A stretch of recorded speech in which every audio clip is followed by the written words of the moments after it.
set it up with my stuff. I like to have one with a little barber shop in it and everything, but maybe. Good evening. I will now call to order the special city council meeting of December 4th, 2023.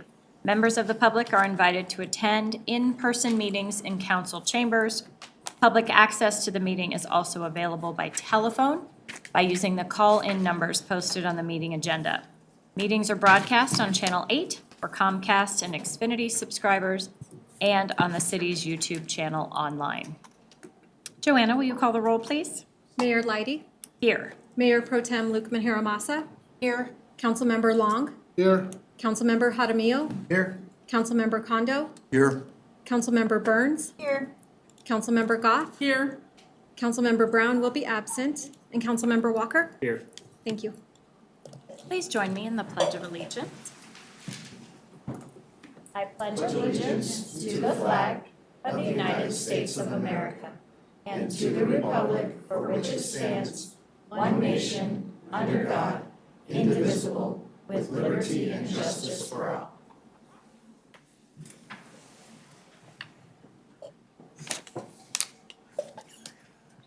Acting City Manager Loveland, are there any responses to resident inquiry? Nothing this evening. Thank you. Are there any additions or deletions to tonight's agenda? No? Great. Okay. We have some very fun celebrations to start with. So we have a dedicated service award. We have a couple of those. So I would invite any council to join me down front if you would like.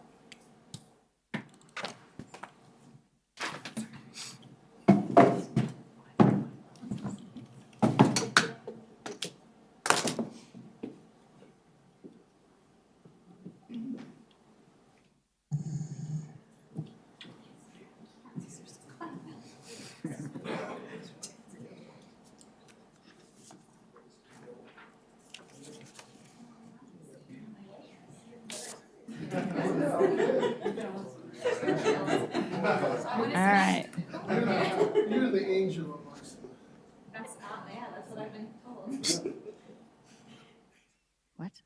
Oh, all right, we ready? Okay. I would like to invite Joe Brown to come on down. Woo.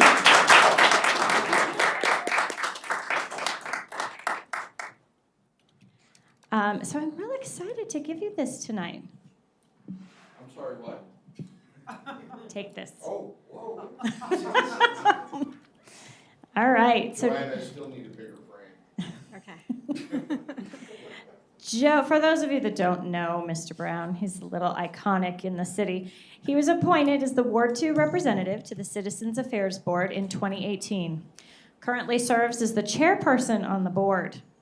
Prior to the Citizens Affairs Board, Joe served 8 years on City Council. He will be leaving the Citizens Affairs Board at the end of the year, and we want to thank him for his continued service to the city and present you with this fancy award. Thank you. I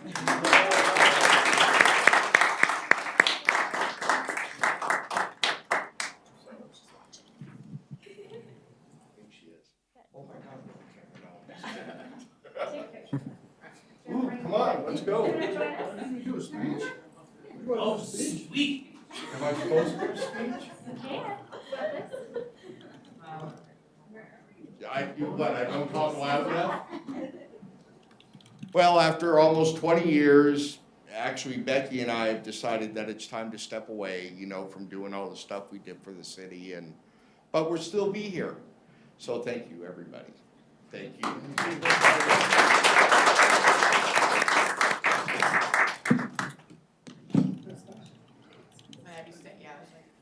Squeeze together. There you go. My lens is dirty, sorry. That's better. All right, 1, 2, 3. Again. All right. Nice job, thank you. Thanks. Thank you. Thank you. Thank you. Forget about you. You, sir? So glad you made it. Yeah, couldn't resist. Thanks. Joe. Take care, buddy.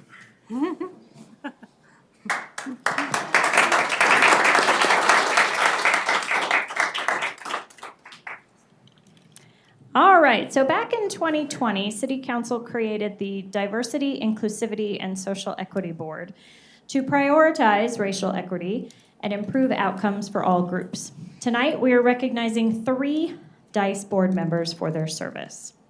So the first one, Tina Fischel, come on up.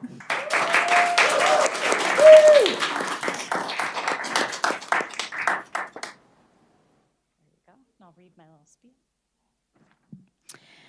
All right, Tina was appointed as the Ward 4 representative to the DICE board in September of 2020, was part of the inaugural DICE board. Tina served as the board secretary. She is still supporting some DICE board efforts and will officially leave the board at the end of December. But we want to acknowledge your service and thank you so much by presenting you with that award.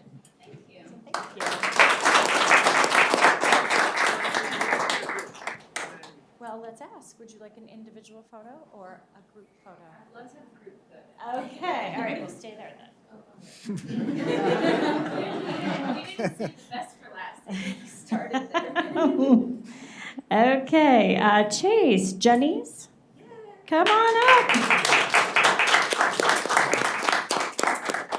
Sorry, I was just excited. You got my name right. Oh, thank you so much. So thank you. Okay, Chase was appointed as a Ward 3 representative to the DICE board in September of 2020, was also part of the inaugural DICE board. Chase has supported several events and has provided invaluable input as a member of the, I'm going to say that wrong. Oh, Ogallala Lakota. Thank you. Prioritizing culture, the environment, and humanity. And so we want to acknowledge your service and present you with this dedicated service award.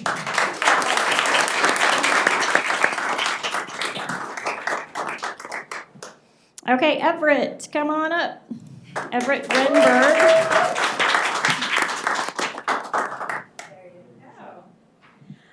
So Everett was appointed as a Ward 2 representative to the DICE board, also in September of 2020, was part of the inaugural DICE board. Recently served as the chair of the board and is leaving to go back to school to obtain his PhD. Nice.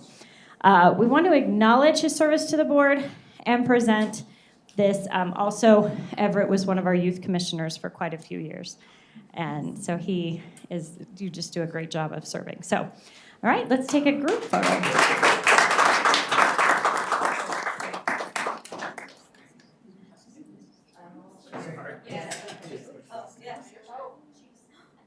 Throw the mic on, mic drop. Okay, got everybody in.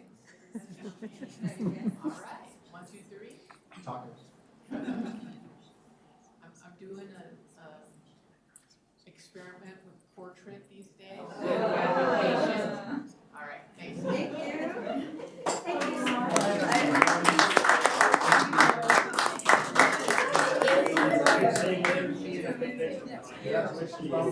Thank you so much. Well, I'll see you at Joanne's. Oh, yeah. I hope I can come by sometime. Thank you so much. Best wishes on the graduation Thank you.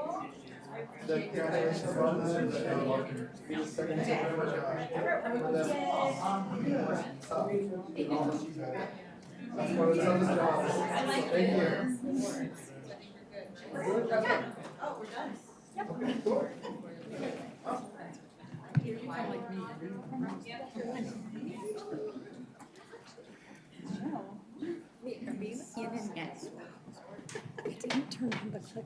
Okay. Terrible if I was wrong.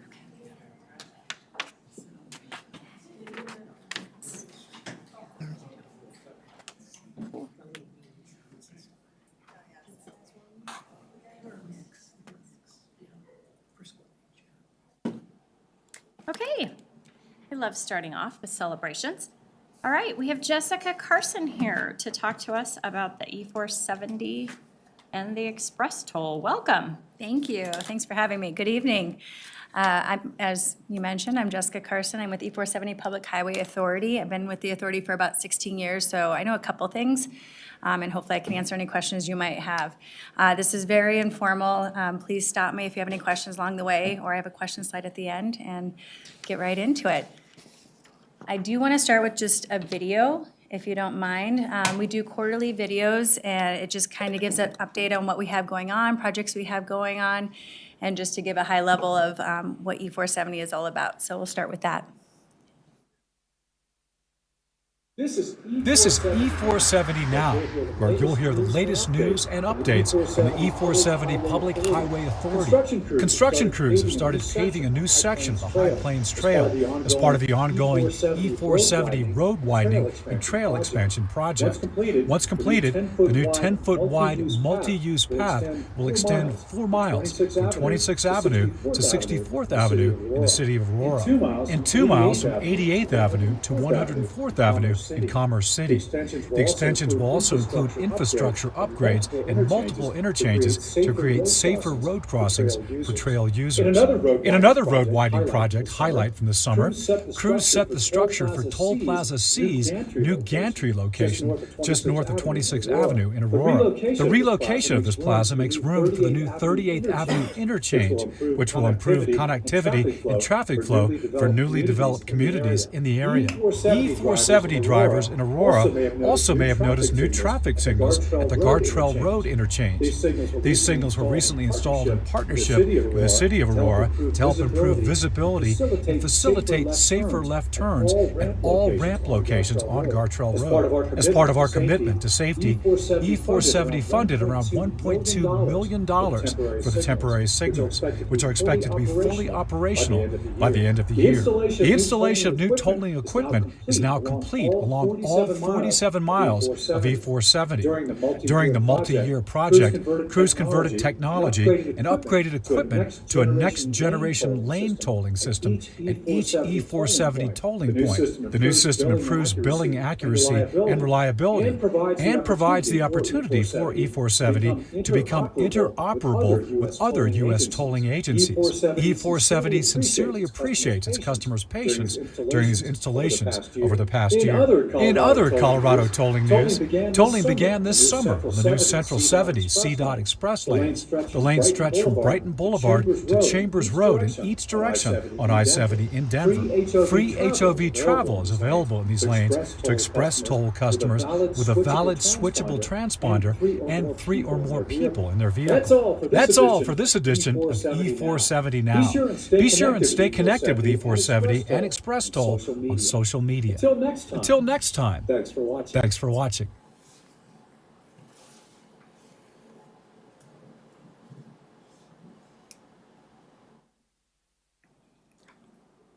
Okay, thank you. And you're probably wondering, a lot of those video clips were South Denver and not necessarily run through North Glen. So we appreciate your time. We've been going out to all of our member jurisdictions as part of our customer education program. We really want to humanize the road and let people know that it's more than just 47 miles of a tollway. We also do all the toll collection for CDOT and CTIO and all their express lanes, so I-70 Central, I-70 in the mountains, I-25, and C-470. So we do the back office and are the customer service for all those toll roads. We do not set toll rates, so don't ask me about that. But here to answer any questions you might have on express lanes as well. So that's why we're here. Again, appreciate the time. So our purpose is to improve your journey, and that's whether it's the journey of our customers, our staff, the neighboring communities, or our member jurisdictions. We just want to help you get from here to there and get there safely. And so as you guys have your mission and vision, we're here to provide that safety, service, stewardship, and sustainability. You'll see all these covered in the slides as we go through them. So about us, we are the political subdivision of the state of Colorado. We do not receive any tax funding. We are owned and governed by our 8 member jurisdictions. So the road runs through 3 counties and 5 cities. And you guys are part of Adams County, so that is one of the counties that we do run through. So we're your neighbor, just not directly connected. And we also have 8 non-voting board members. Background, the road opened its first segment in 1991. We opened the last segment in 2003. In 2001, we did launch our Transportation Safety Foundation, so we give away grants and after-school prom.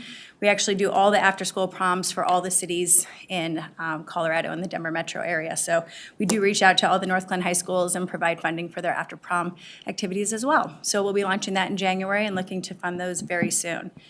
And in 2009, we did go cashless, meaning all those cash lanes that were open to the public closed down, and that was for safety and sustainability reasons. And then already mentioned the non-tax funded, and we do still have 1.3 billion in bond debt. And so that's like a mortgage on our road. When we were constructed, it was much more expensive than the East Coast toll roads that some of you may be familiar with, which is how we set our toll rates and why we continue to collect toll rates until bond debt is scheduled to be paid off in 2041. So monthly transactions, you will see here that obviously that red dip you probably can't see from there, but that would be COVID. That would be 2020. So we are seeing consistent increases, and it is very seasonal. And we did see that drop in 2020 when everyone was sent home and worked from home and everything changed. We've started rebounding, and this is the first year we have surpassed and started seeing the levels back to the pre-pandemic levels.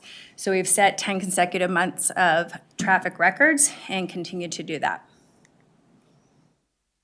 Sorry, Jason told me the sweet spot to hold it, and I keep forgetting. I'll just leave it right there. One thing that I really want to call out, we haven't increased tolls since 2018. Our board of directors did opt to freeze toll rates, and we actually lowered toll rates during the pandemic in 2022. And then we froze them again this year, and our board is set to approve next week another toll rate freeze going into 2024.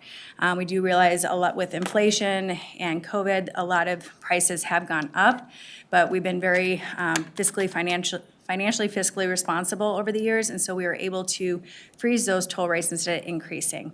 And we also, as we retired bond debt, we were able to eliminate vehicle registration fees, which was in all 3 counties, and also our highway expansion fees along the roadway back in 2017. So we continue to try to be as responsible as possible while still maintaining and expanding the road as needed.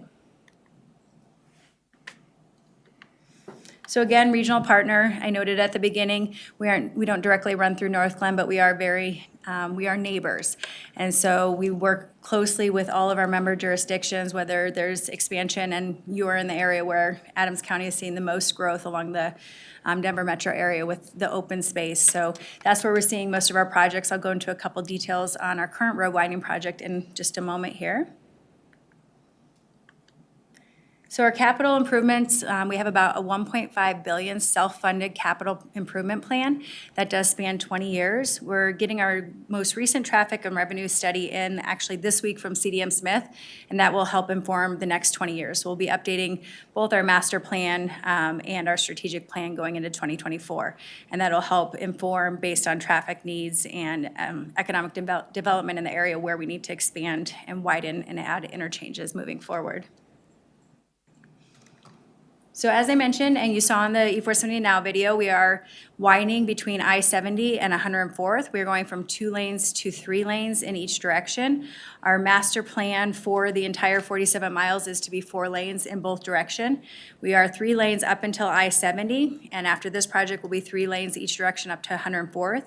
And then we're anticipating that the traffic and revenue study that's coming back will inform us that we'll need to continue north as far as widening. Originally, when the last traffic and revenue study was done, it looked like we were going to have to go back down south and create 4 lanes in each direction, but there's been so much growth up north, we're thinking that we'll have to just continue all the way up to I-25 on the north end. And then we'll go to 4 lanes when needed. So this slide talks tollway to trailway. So this is a sustainability piece and also the multimodal piece. We want to really work with the neighbors and work with the communities and help provide alternates to driving from here to there. So every time we widen or expand a piece of the road, we are adding that trail piece as well. So this project adds 4 miles, and then there'll be a small section along Pena Boulevard that we're working through, and then another 2 miles up to 104th. So we're very proud of that piece of each of our projects.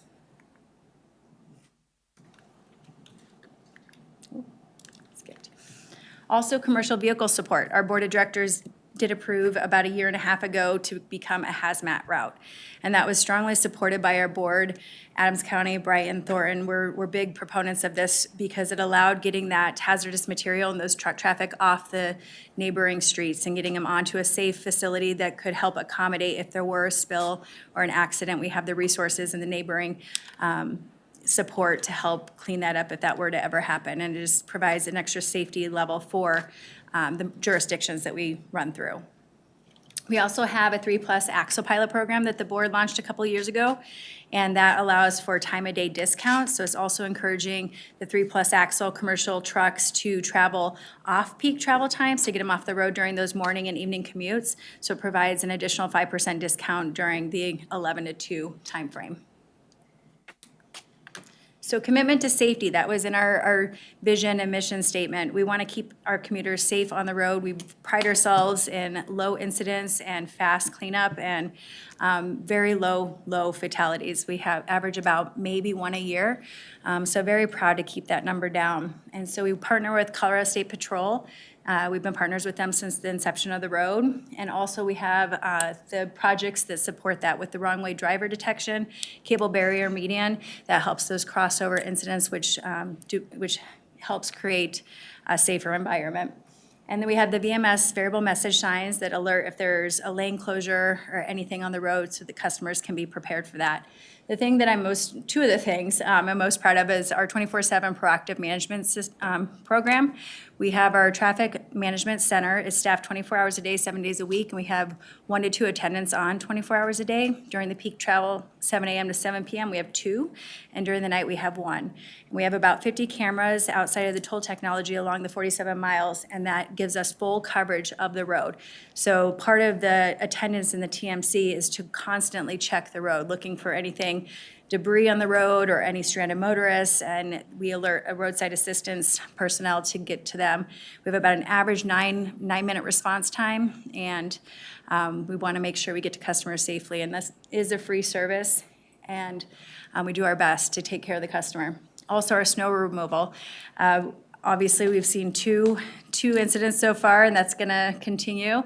But we do have our maintenance facilities located along the roadway so we can respond to any snow incident. We have our plows that we own and operate and try to keep the road clear so that customers can get to the airport. Safety meets service. We just launched a star 470 number last year. So if customers with any cellular service, they just dial star 470 and can get that free roadside assistance 24 hours a day. They do anything from battery charges, flat tires, any assist that you might need, and then can call a tow truck if that needs to be done as well. And they also are on cleaning debris off the road and helping to travel or clear any incidents that might have taken place. We did assist 6,000 customers in 2022 and answered over 12,000 customer calls to our TMC.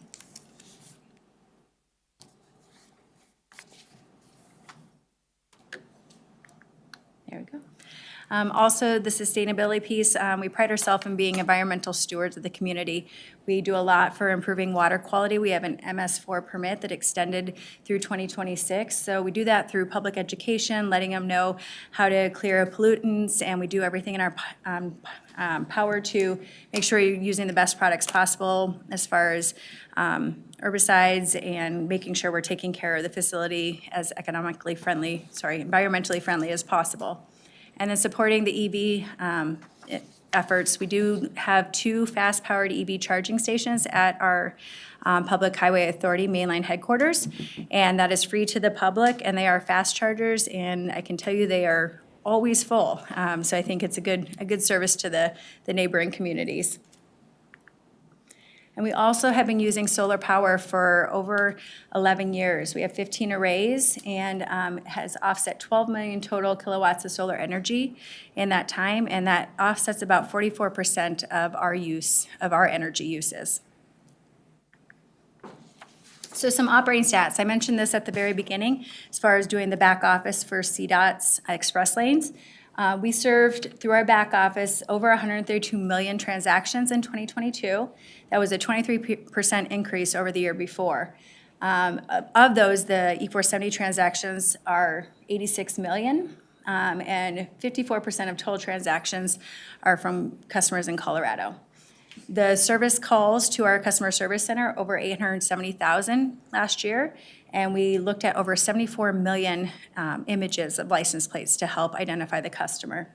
We opened 150,000 new accounts in 2022, but to give you context of the overall volume, we have about 1.3 million Express Toll accounts with about 2.3 million active transponders in the Denver metro area. So pretty big volume.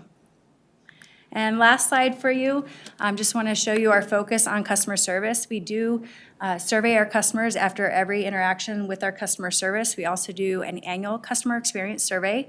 We open it up, it's currently open right now, and it's open for 2 months. We usually get about 35 to 50,000 customer responses, which is a pretty good sampling, I'd say. And we do promote these and publish these real-time results on our website, on our survey page, just to be transparent and show customers what the other customers are saying. So we pride ourselves on good customer service. Our satisfaction score currently is 4.66 out of 5. Our road condition satisfaction is 4.61 out of 5. What customers have reported in the last several customer experience surveys, the most important thing to them is that we keep the road free during snow. And the number one reason that people choose E470 is because it saves time. So with that, I'll open up for any questions. Thank you. Councilmember Kondo? Thank you, Madam Mayor. Appreciate your presentation, very informative.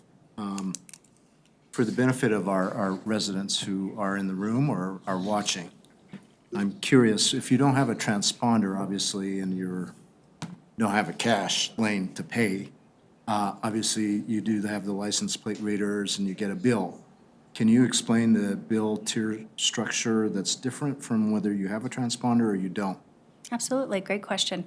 About 74% of our customers do have the Express Toll account, and that is the transponder, as you indicated. You can either have the sticker tag or the switchable transponder that allows for free HOV travel on CDOT's express lanes. If you don't have an account, then we have front and rear cameras that take a picture of the license plate.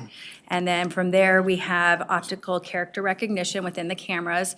And if it's over 95% confident rate, it can go directly to the DMV where it looks up the customer account. If it's not, then it goes to a human reviewer. We identify the license plate and then we go to a third party. If it's Colorado, we go directly to the Colorado DMV. We have direct connects with Nebraska, Wyoming, and Iowa. Outside of that, we have 2 third-party vendors that look up DMV for all of the states, including Canada and Mexico, and even some in Europe, actually. So we look up that plate, and then we get the registered owner of the vehicle information back, and then we accrue those tolls for a 30-day period. And then at that 30-day period, a bill is generated for the amount due.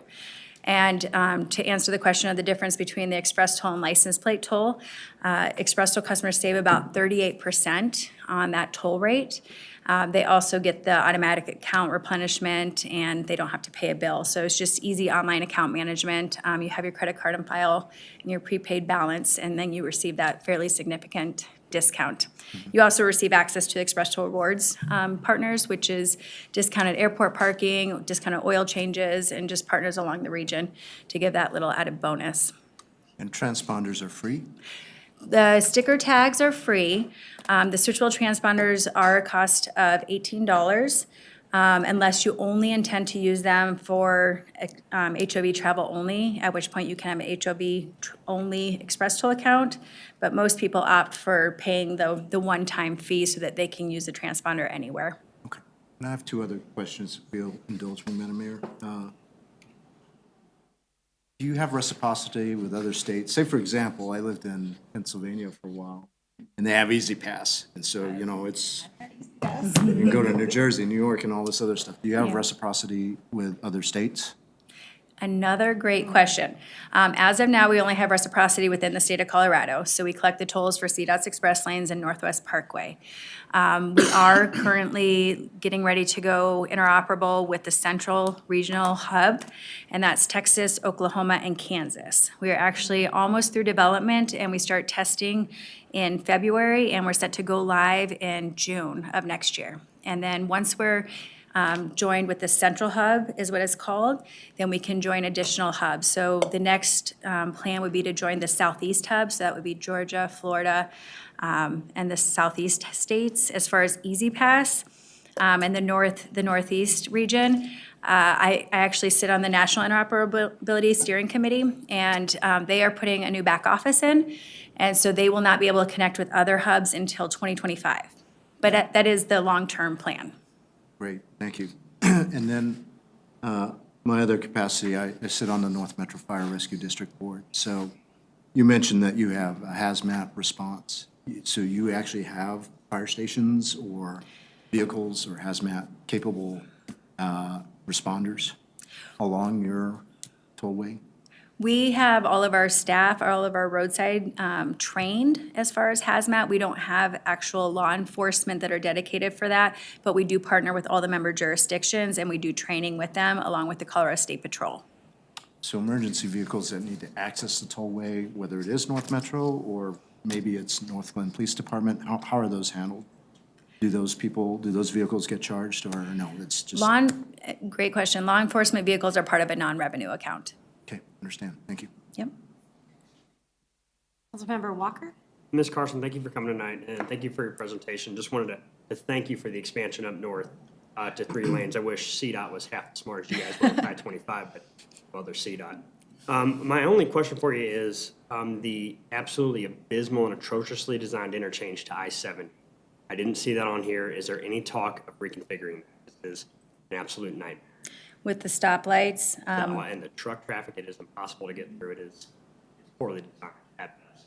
I didn't know, is that anywhere on the future radar? we have the flyover as far as if you're traveling northbound on E470 to westbound I-70. It is planned to create a similar in the future, but it's based on the traffic and revenue studies. So I am happy to send the current master plan, and then once we get the updated one, that will help inform where the road improvements and interchanges will go. I know I-76 is another one that's not a full interchange that will be in the future as well. Yeah, kind of goofy if you get off the road to get on another highway. Yeah, Okay. I understand. I agree. Thank you, ma'am. Councilmember Burns? Thank you, Madam Mayor. Hi, thank you for your presentation. So I have a question. You said I could ask about express lanes too, correct? Why 3? Everywhere else in the country is 2. Why 3? I don't have 3 friends. I have 1 friend in my car, right? It seems like it's a lot that you have to have in the car.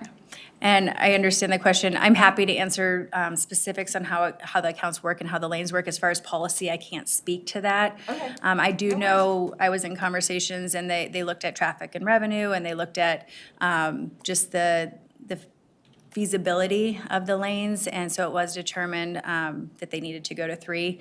But as far as more detail than that, I don't have that. I apologize. No, no worries. This is just I'm an Easy Pass galley. From way back when, so like I understand like getting from New York, New Jersey, like the tri-state area, Yeah. easy, and same thing here, and East Coast, West Coast, 2 people, Yeah. and I just don't know who has that many friends. Yeah, I understand. Yeah, Unfortunately, dogs. They do not. Jen has that many friends? Thank you. Yeah. I'll look into. Councilmember Jaramillo? Thank you, Madam Mayor, and after I go, Yeah, your hand was up next, okay? thank you again for your presentation. Yeah. You mentioned about the transponders, and what if we have multiple vehicles in our homes? Will that apply for only each car? Is there a discount for multiple? Ones for, a home where I have my truck, I have my car, I have a family car to fit everybody, Yeah. most people have 2 to 3 vehicles.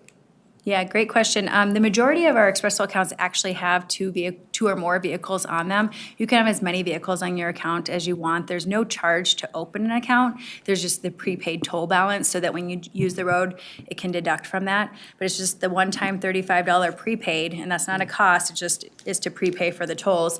And that goes for any of the vehicles that you have. The only cost is if you do a switchable transponder, you'd have to pay for each switchable transponder if you got one of those for each vehicle, but the sticker tags are completely free.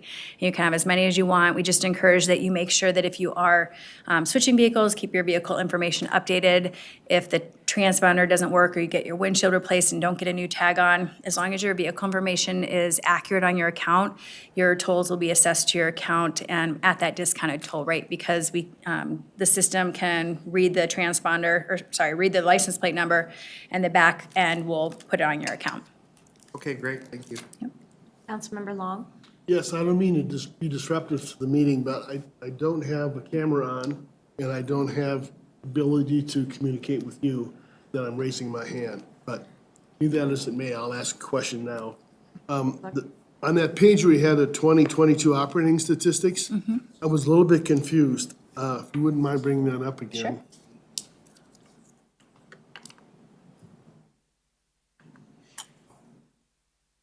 Sure. There you go.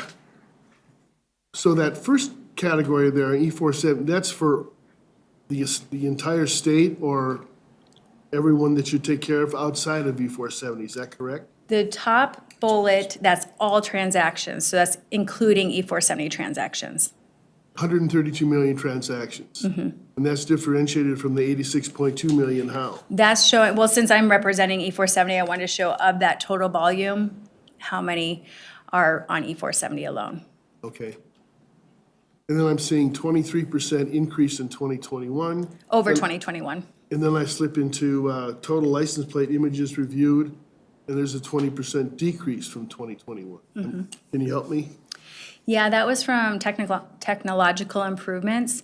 So we improved our cameras along the facilities, so that first image review was able to be bypassed if it was over the 95% confidence rating that it was correctly identifying.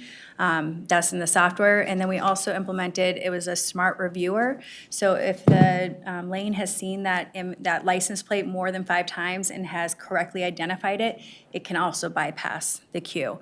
So we implemented technology improvements so that we could reduce the amount of human review. Thank you. Good response. Lastly, if you're freezing all your tolls, how are you paying for your debt service? Curiosity.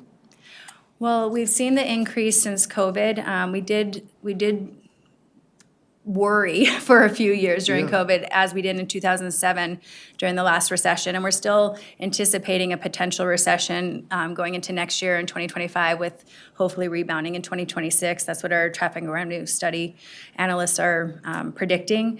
But we have been able to continue self-funding, and because we refinance our debt structure so that we can keep the interest rates low. We've had very positive trips to the bond market as far as I'm not a finance person, but overselling our bonds and interest in those. And we continue to increase our bond ratings. So all 3 bond rating agencies have increased our bond ratings over the last few years, which gives us an additional reduction in interest rates. So we've been able to really manage our finances responsibly, and we have seen traffic increase, but instead of increasing revenue, we just level the debt payments so that we can keep toll rates flat. If we do see a recession, it's not to say we may not, but our plan is to keep them frozen or lowered as long as we can. So I'm reading into that. You have reserves then Correct. through good financing and a good bond rating. Correct. Very good. Yes. Thank you. Mayor Pro Tem? Thank you, Madam Mayor. Thank you so much for that presentation. I myself am an avid user, and I have the account, and it's so easy to use. I do wish that the transponder, I wish that you could have the HOV feature in a sticker, because it keeps on falling off my windshield, but that's my only part. We can get you new sticky tape if Yeah, you that's like. neither there, but thank you. So my question is actually, I'm very excited about the Peña Boulevard expansion. So could you explain a little bit more about what that's going to look like and what the timeline for that is? Because that is obviously an area that's quite a mess sometimes.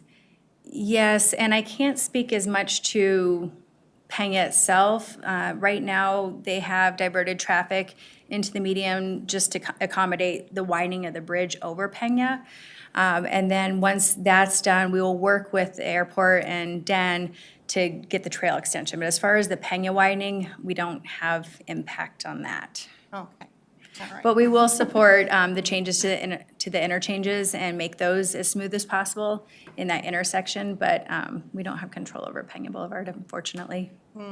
Okay, I got very excited when I saw Peña Boulevard expansion. but Yeah, anything no, that can I help- apologize. That's just the expansion of the trail. Just the trail. Over that, yeah. Oh, yeah, okay.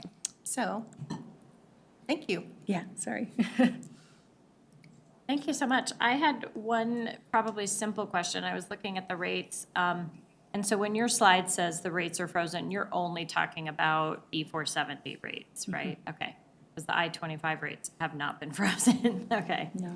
And then, so you just manage like the bookkeeping of that, but CDOT sets the policy for that, is that correct? Not even the bookkeeping.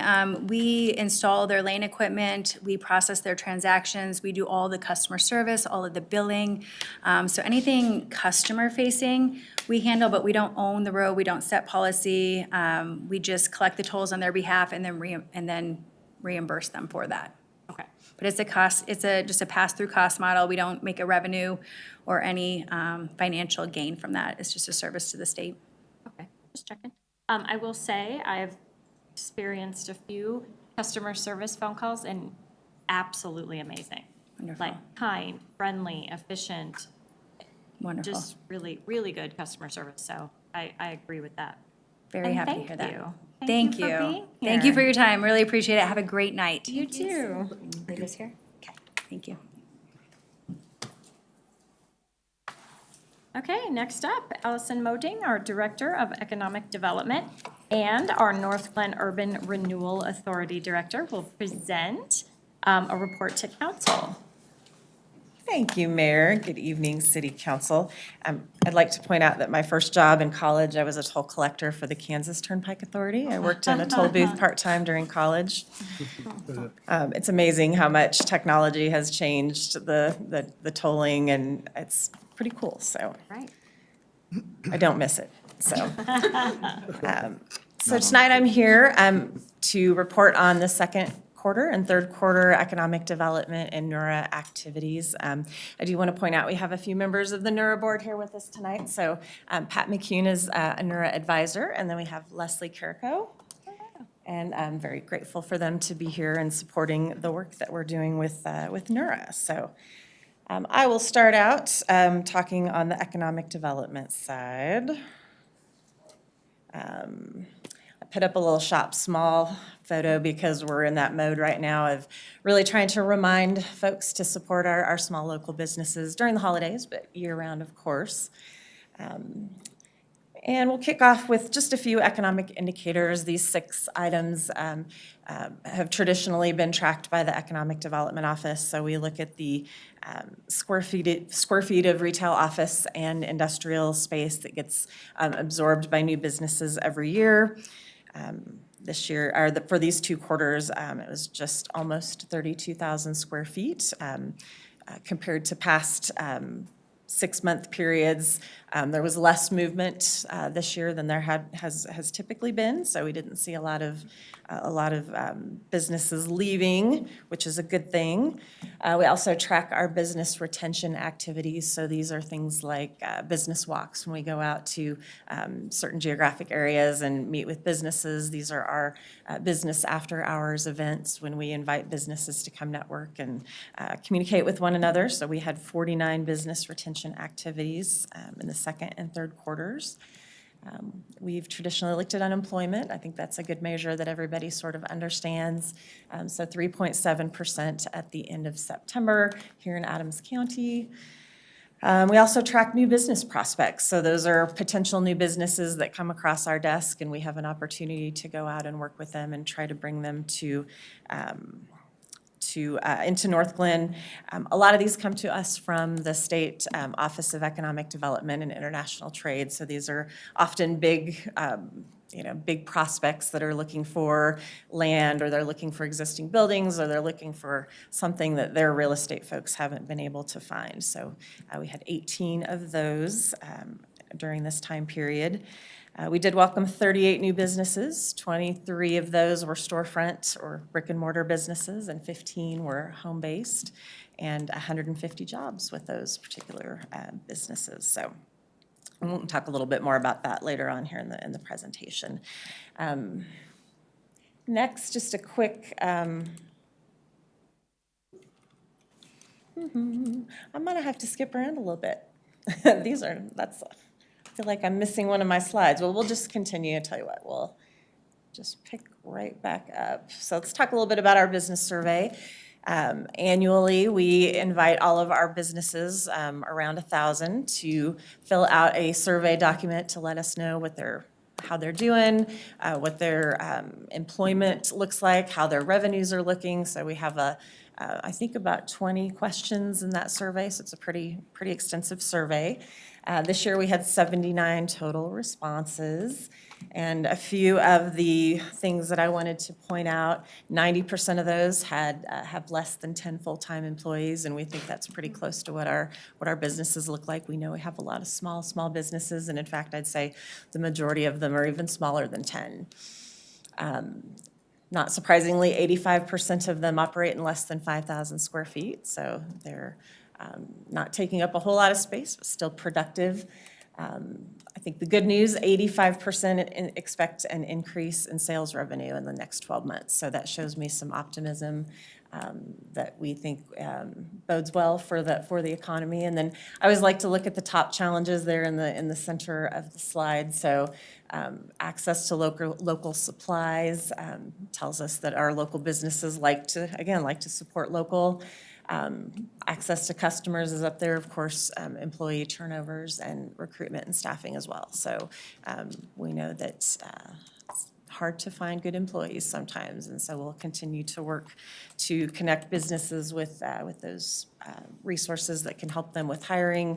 There are a lot of workforce programs that are available through Adams County and through other organizations. We'll hit on ribbon cuttings just real closely. We love ribbon cuttings. It's great to take that opportunity to go meet face-to-face with new businesses and make them feel welcome. So over the 6-month period, we had 8 ribbon cuttings. You can see here on the screen, we had Vivid Beauty at the North Glen Marketplace, Los Dos Patrios just behind us at the Webster Lake Promenade. Deleite is a Mexican restaurant over off of Irma and 120th, or I'm sorry, 120th and Claude Court.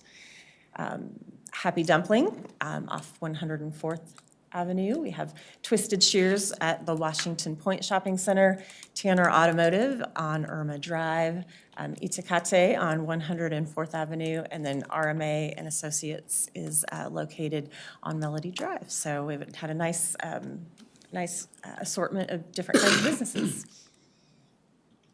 I mentioned before our business walks, and we did do 2 business walks over the summer. One was at Washington Center or Washington East. That's the shopping center on the east side of Washington at 120th, so behind the Walgreens. We got a chance to talk to 26 businesses over there. I know we had a couple of council members who were able to join us, and you're always welcome when we do these outreach opportunities. We put together small teams of folks, and we go in and we talk one-on-one to the managers or to the folks that are, in the stores, and we have a quick list of questions. We talk to them, and then we let them get back to work. So we really enjoy that opportunity. In August, we went to Hillcrest Center and visited 14 businesses over there, and that was my favorite one so far because that's when we found out that Cakes by Karen was going to be relocating from their space on Melody Drive over to 104th. So that was the win of the summer. So.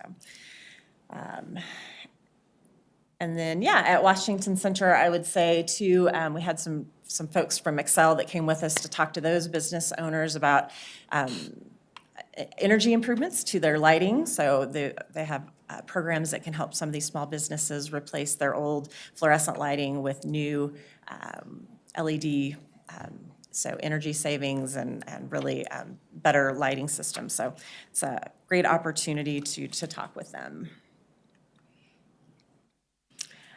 Before I move on to this next slide, I do want to talk a little bit more about business retention and expansion, because I think that's one of the really core functions that municipal economic development programs focus on. We want to support our existing businesses, and we have a whole team of folks that do that. We have a business retention and expansion committee that meets pretty much monthly throughout the year. We plan events like our business walks. We plan our business appreciation event, and we really talk about ways that we can support our local businesses. Back in May, we did celebrate National Small Business Week. You all approved a proclamation to celebrate those small businesses, and we promoted different businesses and programs in a social media campaign. We also held 2 business after-hours event. These are kind of informal, almost like a Chamber of Commerce would put together. We invite our businesses to come out and network with one another and give some of our businesses a chance to show off the locations. So in, let's see, in July, we went to Forma Furniture at Northland Marketplace, and then in September, Gunther Tooties was our host, and so we'll be looking forward to doing more of that next year. Also wanted to throw out a pitch for our digital advertising billboard signage program. We call that DABS. Mile High Outdoor has been very generous to give us 6 spots on their billboard on I-25, and then we can offer spaces on that sign to small businesses. It's super popular. We always have a waiting list. It's always full, so really, I think, makes outdoor advertising accessible to businesses that normally wouldn't be able to afford it. So we definitely will continue to do that program. And then I mentioned earlier, Shop Small holiday as well. During the second and third quarter, we did start planning our Shop and Dine holiday promotion. We have banners throughout the city that I'm super impressed. Our public works staff gets those banners put up all over the city. They look great. Just, again, a reminder to folks to support local. We also handed out about 2,000 shopping bags to retailers to then hand out to their businesses. This is the second year that we've done that program. And we put flyers in all of our residential utility customer bills to remind them to shop local, to go get your Northland shopping bag, and also direct them to the city's website for our local business directory. So it is a great chance to do that. So moving ahead to our new businesses here. This particular chart shows that in the second and third quarter, we welcomed 38 new businesses. That was offset a little bit by 6 that closed their doors for a net total of 32.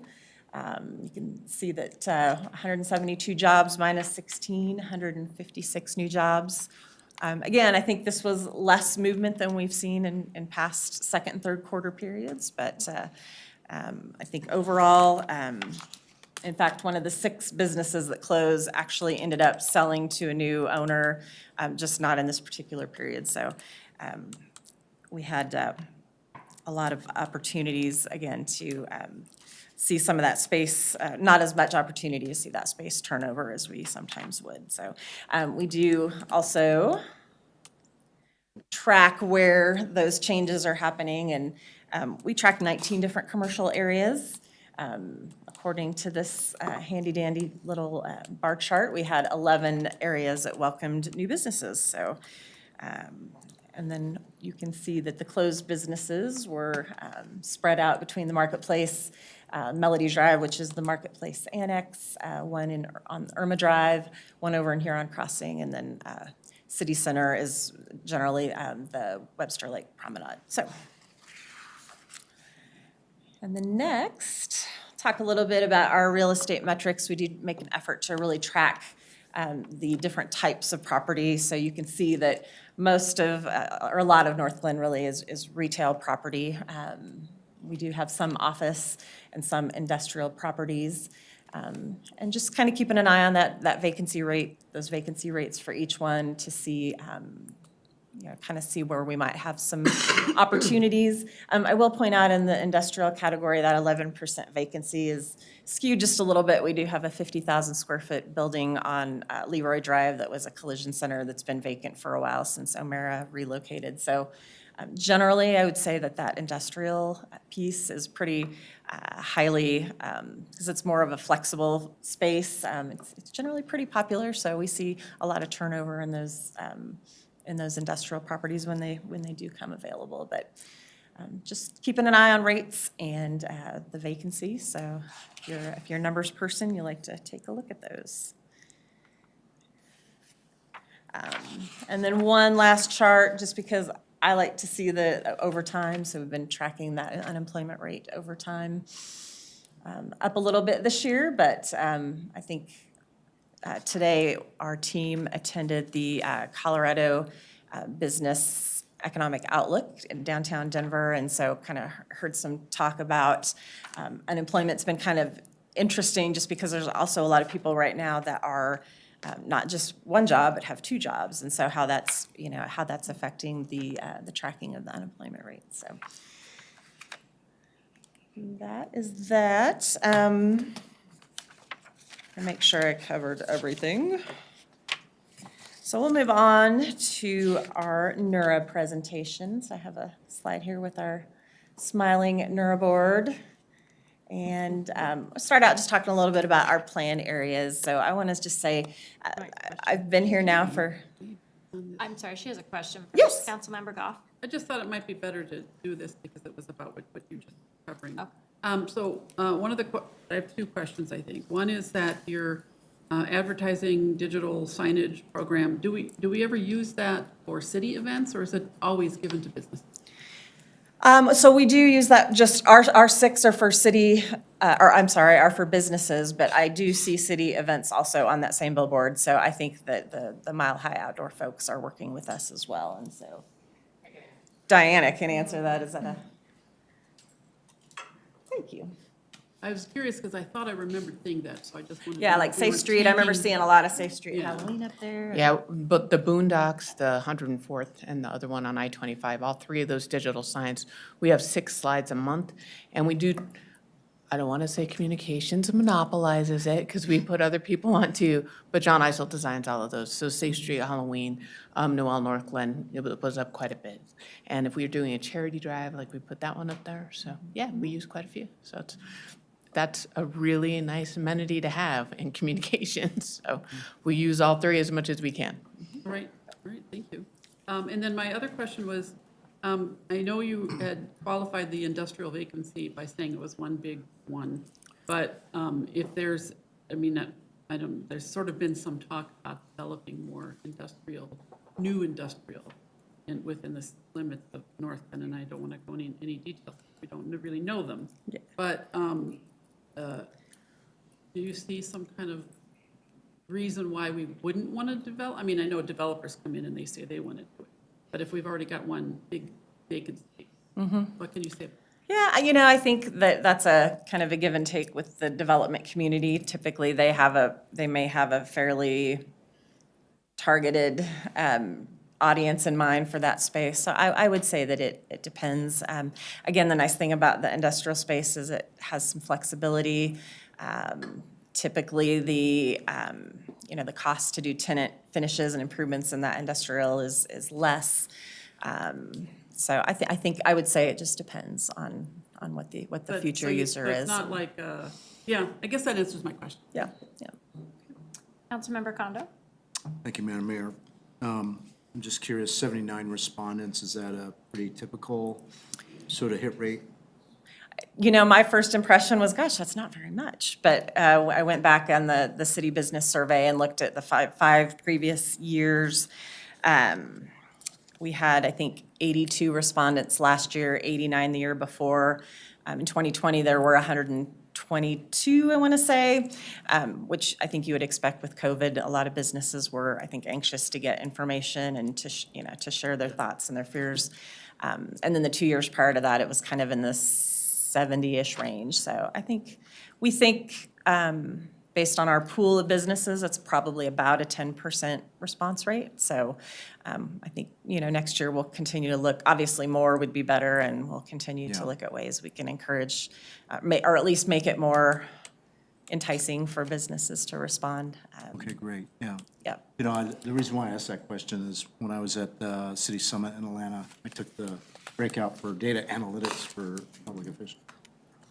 And so it made me reflect upon the Ward 4 speed safety zone meeting where we were talking about sample size and sample bias, median versus mean, all this other stuff. So it's caused me to be a little bit more critical when I look at the data. And I'll tell you, I think sometimes the most valuable thing that comes out for me of the business survey were the open-ended questions where businesses get a chance to tell us what's on their mind, because we do have an open-ended question at the end. And Any that allows insights us from to. that was interesting or notable?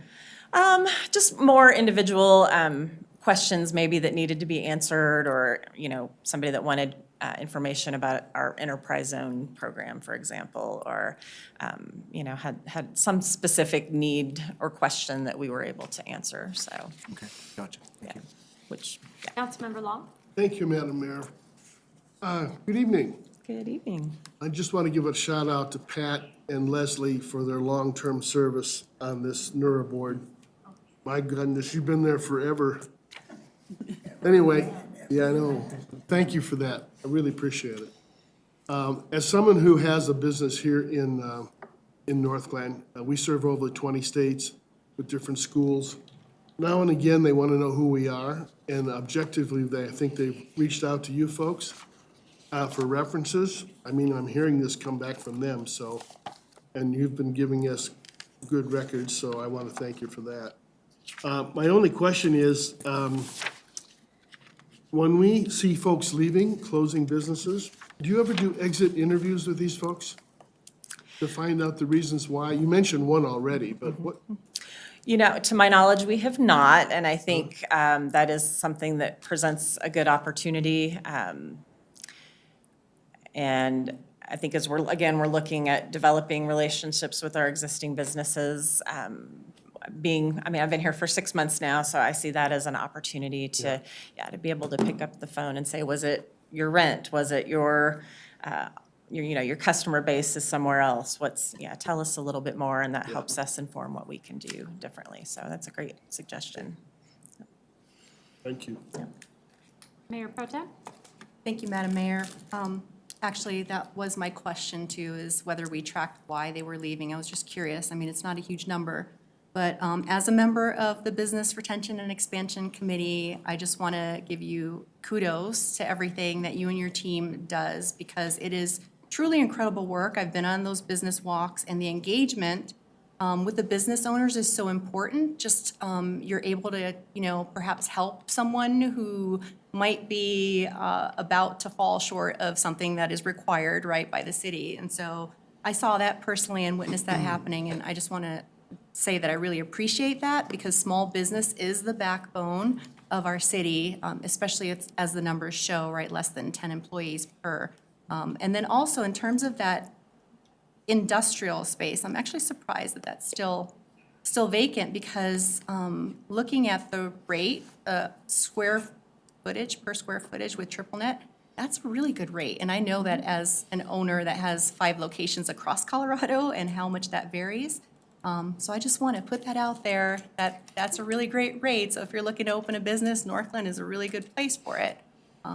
Plus you also offer like SBA type education sessions, right? And I don't see that on here, but I don't know if you could mention a little bit about that, absolutely. 'cause that's really great. We do. We partner with the North Metro, North Denver Small Business Development Center.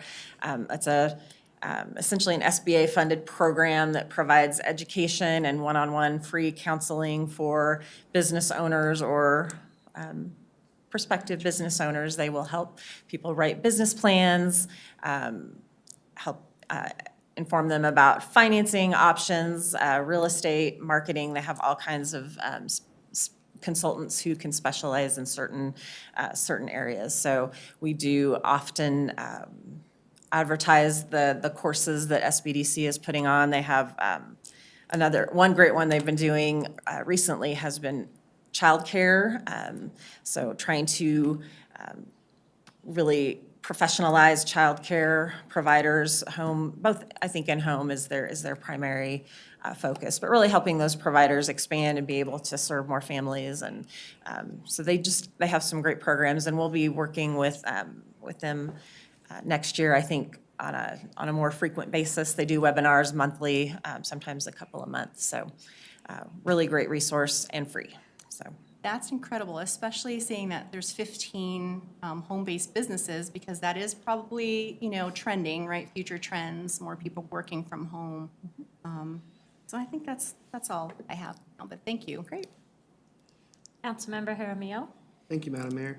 I'd like to say thank you for all the work, just putting feet on the ground, going to businesses and asking what they truly need to be successful, all existing businesses, and working to improve upon them, all the needs. And I took the survey today, and I invited other people to take the survey, so that was shared on Facebook. But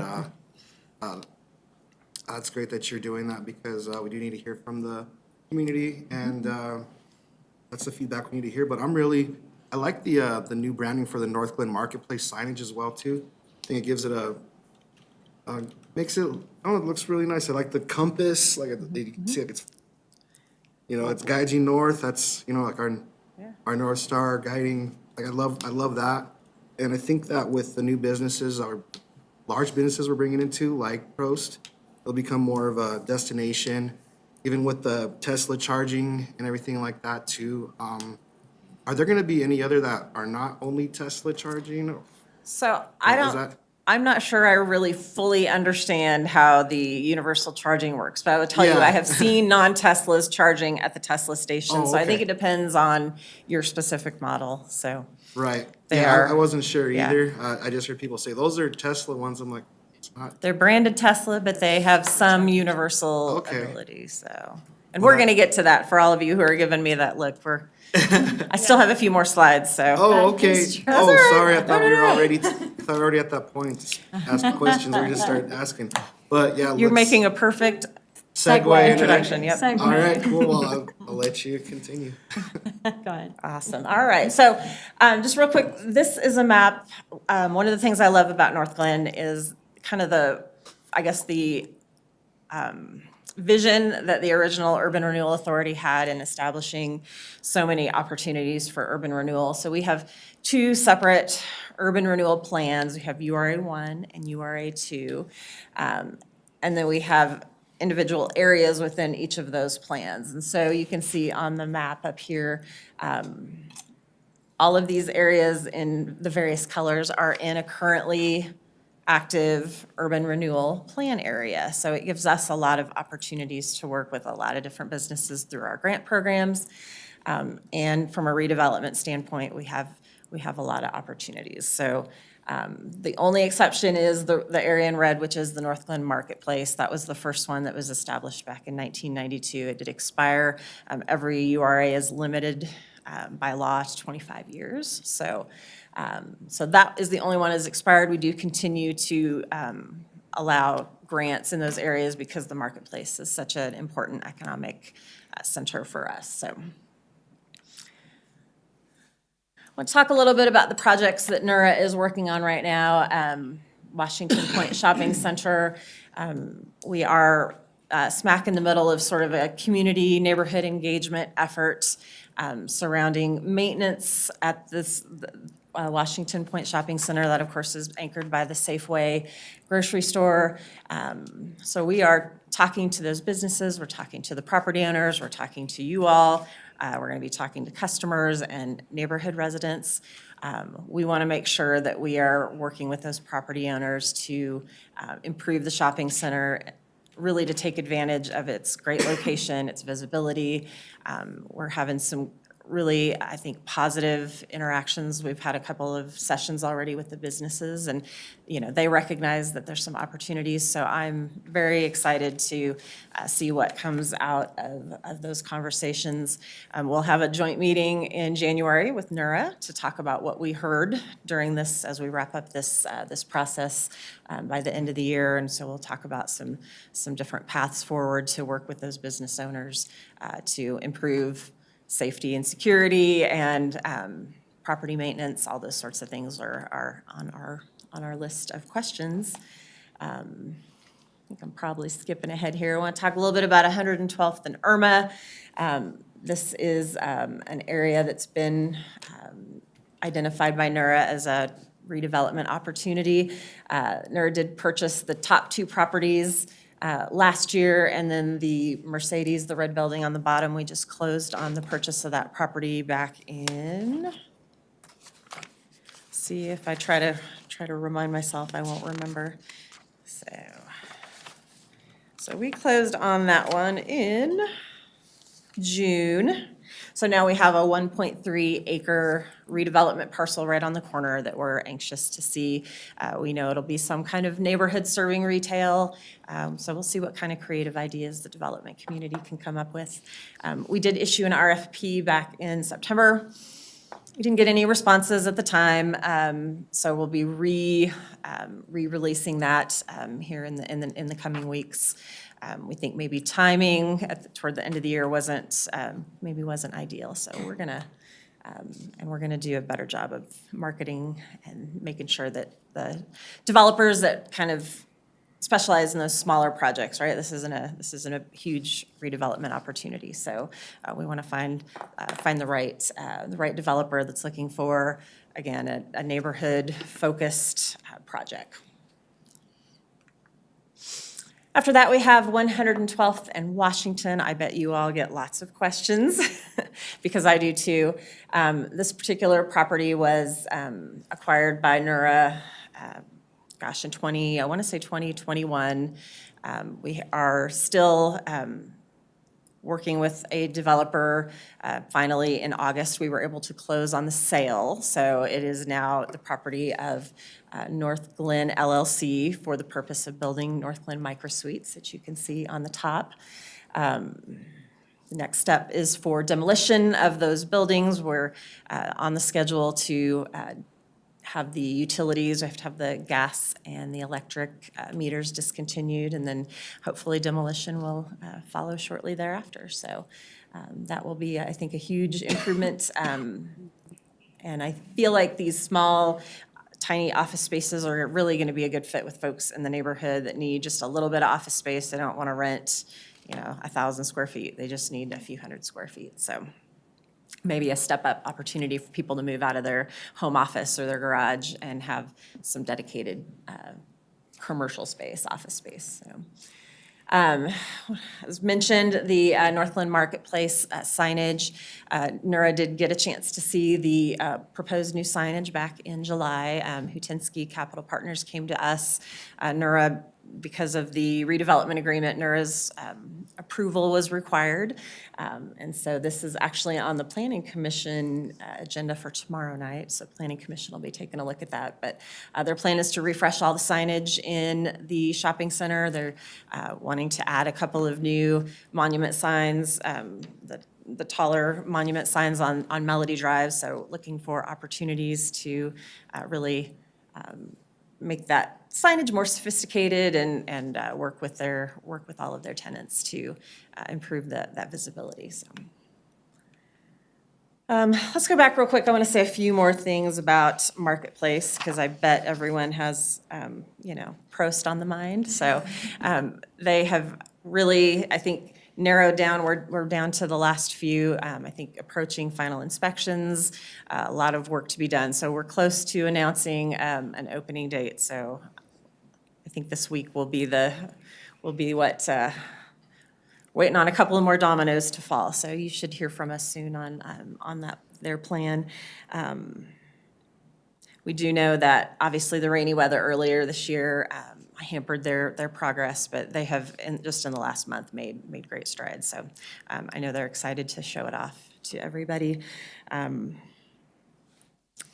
Other than that, Nura did approve an amendment to the operation and easement agreement at Northland Marketplace to permit an additional entertainment area on the west side of the shopping center next to Office Depot. It's going to be a kind of a kid-themed activity location, about 15,000 square feet of indoor fun. So all the littles in your life I think will love it. So, but they're working through the entitlements with the city, but the lease has been signed, and so it will be a two-step process. The property owner will have to raise the roof of the space first, and then the company will come in. It's a company called Kids Empire, and they'll come in and do all the tenant finish. So I know they're excited to be part of North Glen. So. Other than that, I wanted to just briefly mention we did issue 7 Nura grants over the past 6 months. 5 of those were at the Marketplace. We had 1 at Washington Point and 1 over at Malley and Washington.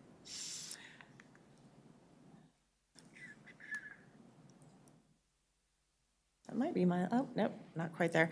I will mention that most of those grants are what we call our business improvement grants, or our big grant. Those are exterior grants, so we do primarily signs, and one of them was for some parking lot improvements that were very much needed. And then we had two BUOG grants, which are utility improvement grants, one for a grease trap and one for a gas line. So very important projects for those. And then I wanted to touch on this particular chart because I know this is one that Nura routinely has worked with you all as the city council to establish these priorities. Nura's looking forward after the first of the year to revisiting this list and updating. We know by looking at this, there's a few things that have changed. For example, the priority 2, the Marketplace West Annex, is now underway with the Headwaters project. So that one may come off the list or might look a little bit different as we start our work with planning and development on the sub-area plan for the 104th and Melody area. I would also mention that the Washington Point Safeway, even though that's a priority 2 here, what we heard from all of you and from the community, I think earlier this year, kind of bumped it up a little bit and made it more of a priority. So we'll look forward to, I think, on behalf of Nura, sitting down with all of you and talking through some of these priorities, and maybe we'll see some new ones, and maybe we can combine some of them and just reestablish the list. So. And then my last slide is the NURA budget for 2024. We're set to approve this budget at next week at the December NURA meeting. So I think that is my last slide. All right. Any questions about NURA that I could answer? Yeah, Or that my lovely assistants? Councilmember Condo. Thank you, Madam Mayor. So I am looking at slide 29, and the third column, URA 2, has debt service 861K. Can you elaborate a little bit about that? Slide 29. That is the debt service on the bonds that were issued for the Civic Center project, so. Okay, gotcha. Thank you. You bet. Any other questions? Yes, Mayor Pro I Tem. can get my hand up. Thank That's you, Madam okay. Mayor. Quick question on those micro suites on 112th and Washington. You may or may not know the answer, but do you know if they have any plans to make it like you can share your small space, kind of like the WeWork? Like I have a space 2 days out of the week and you have a space? It might be a question you don't know the answer to, but. I don't know the answer to that. I think that is something, though, that this particular owner would certainly entertain, and I'd be happy if you have ideas. I'd be happy to make that conversation happen. I think it's a great idea, especially for people who maybe might not need the space and can't afford a larger office space. It gives them a chance to, have meetings outside of their home. So anyway, I think it's a good possible use of the area. I just want to quickly say I did attend the focus group today with Persono. Did I say that right? You did. So, yeah, and they're excellent. Like, I think this is a really great consulting group, and we had a very excellent group. Jessica was there, Tom Carlson was there, Brooke was also in the group, so it was good conversation. So thank you, Nura, for helping facilitate that. And thank you for taking the time to provide that, so. Yeah, I really appreciate because, mentioned a couple of the things that we've looked at, such as business improvement districts, business watches with our PD, and they were taking notes like crazy, so. Good. And of course, Jessica's amazing for brilliant information. So thank you for that. Yeah, absolutely. Okay. Councilmember Long. Yes, good evening. This is a follow-up to what Councilman Kano just was talking about in terms of the debt service. Can you refresh my memory what the terms and what the principle is on that? I'm going to hopefully defer to Mr. Loveland, our NURA treasurer. Sure. So I believe that the principal on that was 11.2 million. Other than that, 25 years, 7%? less than 25 years, the URA area ends in 2038 or 39. So it goes on to that period, so it may actually be 20 years. And the rate, I don't recall that off the top of my head, but it was done while rates were really low. And so in the threes. Good. Yeah. good. Thank you. We'd be happy to gather that information. No, that's fine. I'm good. Thank you. Thank you, Jason. Thank you. I don't see any more hands, so thank you, Nora, for being here. Yeah, thank you all. Thank you.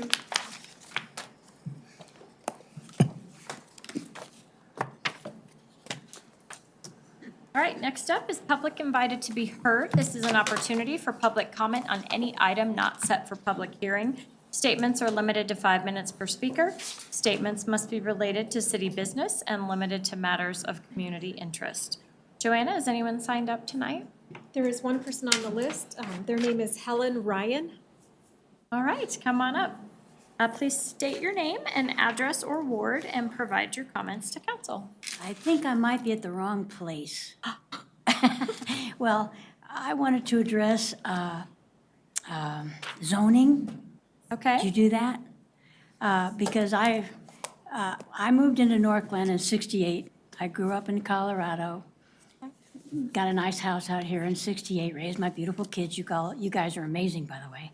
And I have had a horrible time in the last 3 years because of the zoning mostly. It used to be zoned for one family, and now we've got, my whole street is nothing but a racetrack, a parking lot, parties.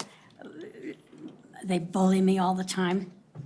I go out in the yard and they're telling me, well, what are you doing out here, weirdo? Get back in your house. These neighbors have broken my lights, have broken my fence, have damaged my car and my property. They have taken my American flags and stole them off my fence. They broke them. They wrote in nasty words on them in lettering. I've been trying for 3 years to fix this. Now, they park in front of my house all the time, and I don't understand why, because most of them, I mean, really, there's like 5 trucks and 3 cars, and I just have me. And my son comes to visit me once in a while, but there's no place for him to park. And now, because they're mad at me because I want my own space, I go out there and they'll park in front of my house for 3 days by my mailbox. If anybody comes to visit, which they don't very often, they have to park in my neighbor's yard or over here. I've talked to the police several times. I've talked to zoning, to Tom Carlson and Joe Stowning. I love them. And tonight before I came, again, they were bullying me. And I don't know, they tell you anybody can park where they want to. But as soon as they see me leave, they take over my place. So I was wondering about the zoning of how many people can live in these houses. And there's parties down the street all night until 2 in the morning with the music going and vibrating the walls. These guys across the street have dogs they don't put on leashes. They have children that have damaged everything. It's just, I don't know what to do. Is there any way I can get my parking place back? People say, well, park in your driveway. But I like to park in front of my trees sometimes that they hate for shade. So they'll be playing ball and all this stuff, and they'll damage my car, put their stuff on my car. And I put a note in my car 3 years ago saying, please don't scratch my car, don't put your items on my car. Thank you for being a good neighbor. I went out the next day and they put a sign on my car saying, don't park in front of your house, end of problem. So after they damaged my flags a year ago, and they wrote on my magic marker, F.U. Penny, that's my nickname. And ever since then, every time I go in my yard, they were peeing on my mailbox, and I couldn't prove anything. And I said, well, give me a polygraph test, I'll tell you who they are. So I got cameras, but I'm not technically savvy, and I'm having a real problem fixing those. So what would you advise me to do? Well, I would like you to give your contact information to our city staff so that we can With who? follow up. I'm not sure. With who, honey? With our city staff so that we can Oh, follow are up. you guys over here? Okay. I would love to have some help because I don't know what else to do, and I live alone, and I have no help. Well, I appreciate you coming out tonight. So we'll get your contact information. Yeah, we have that information, and we'll contact you. Thanks. You got my records for 3 years, you ought to know me by now. But I've enjoyed all of your comments and what you all do. I really am thankful for you being here. After all the years I've lived here, you've improved a lot of things, all of you. Thank you. Thank you for your courage to stand forward.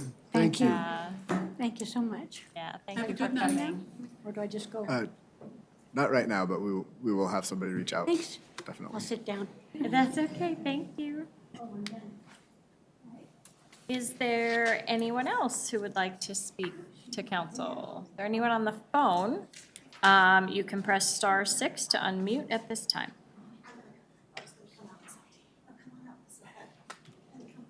Thank you, Jessica.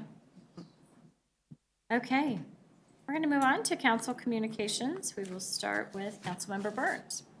Thank you, Madam Mayor. I'm going to start with some exciting news.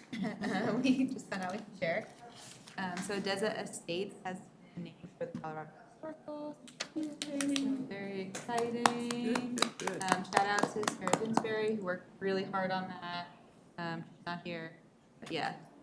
Sarah, if you watch these on YouTube. Yeah.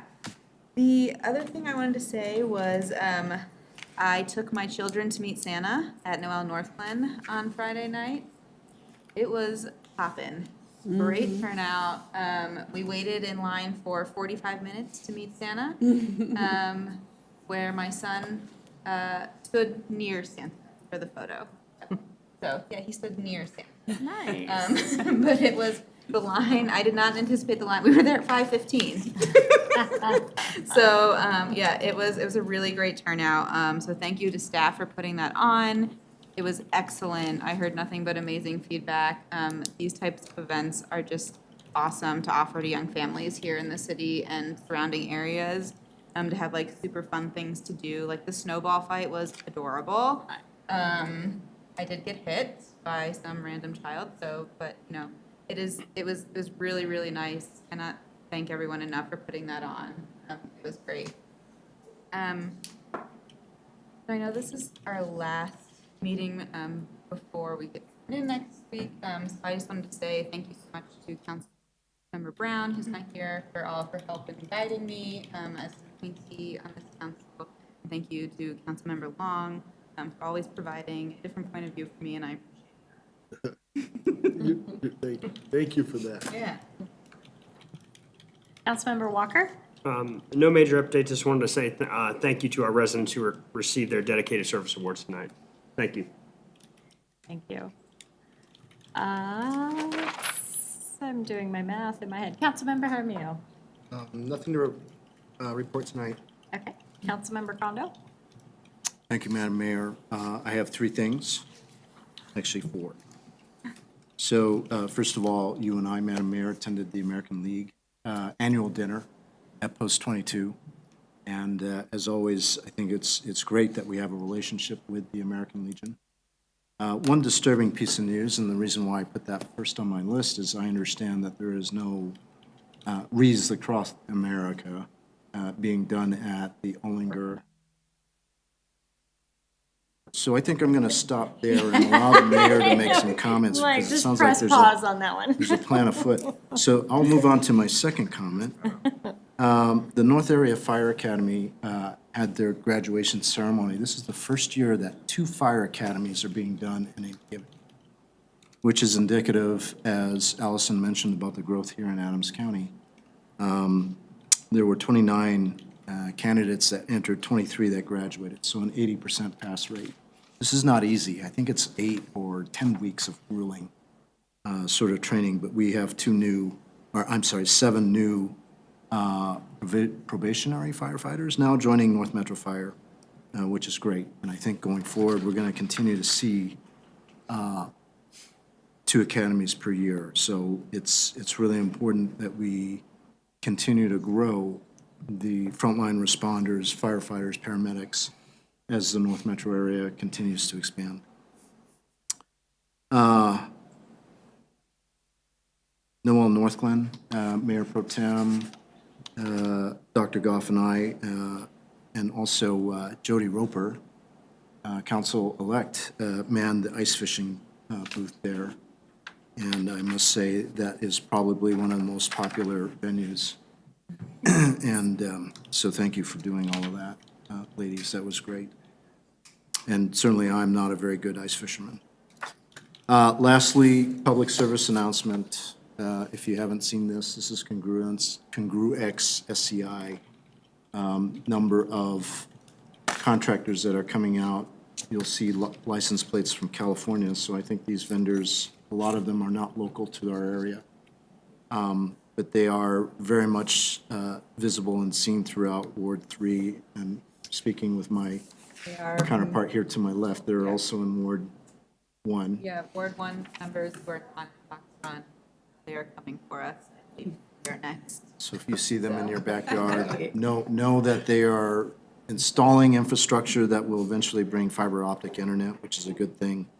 And I suspect that since T-Mobile is doing this, also Lumen, AKA CenturyLink, is also doing the same. So please bear with the inconvenience of having these people traipsing all over your yards.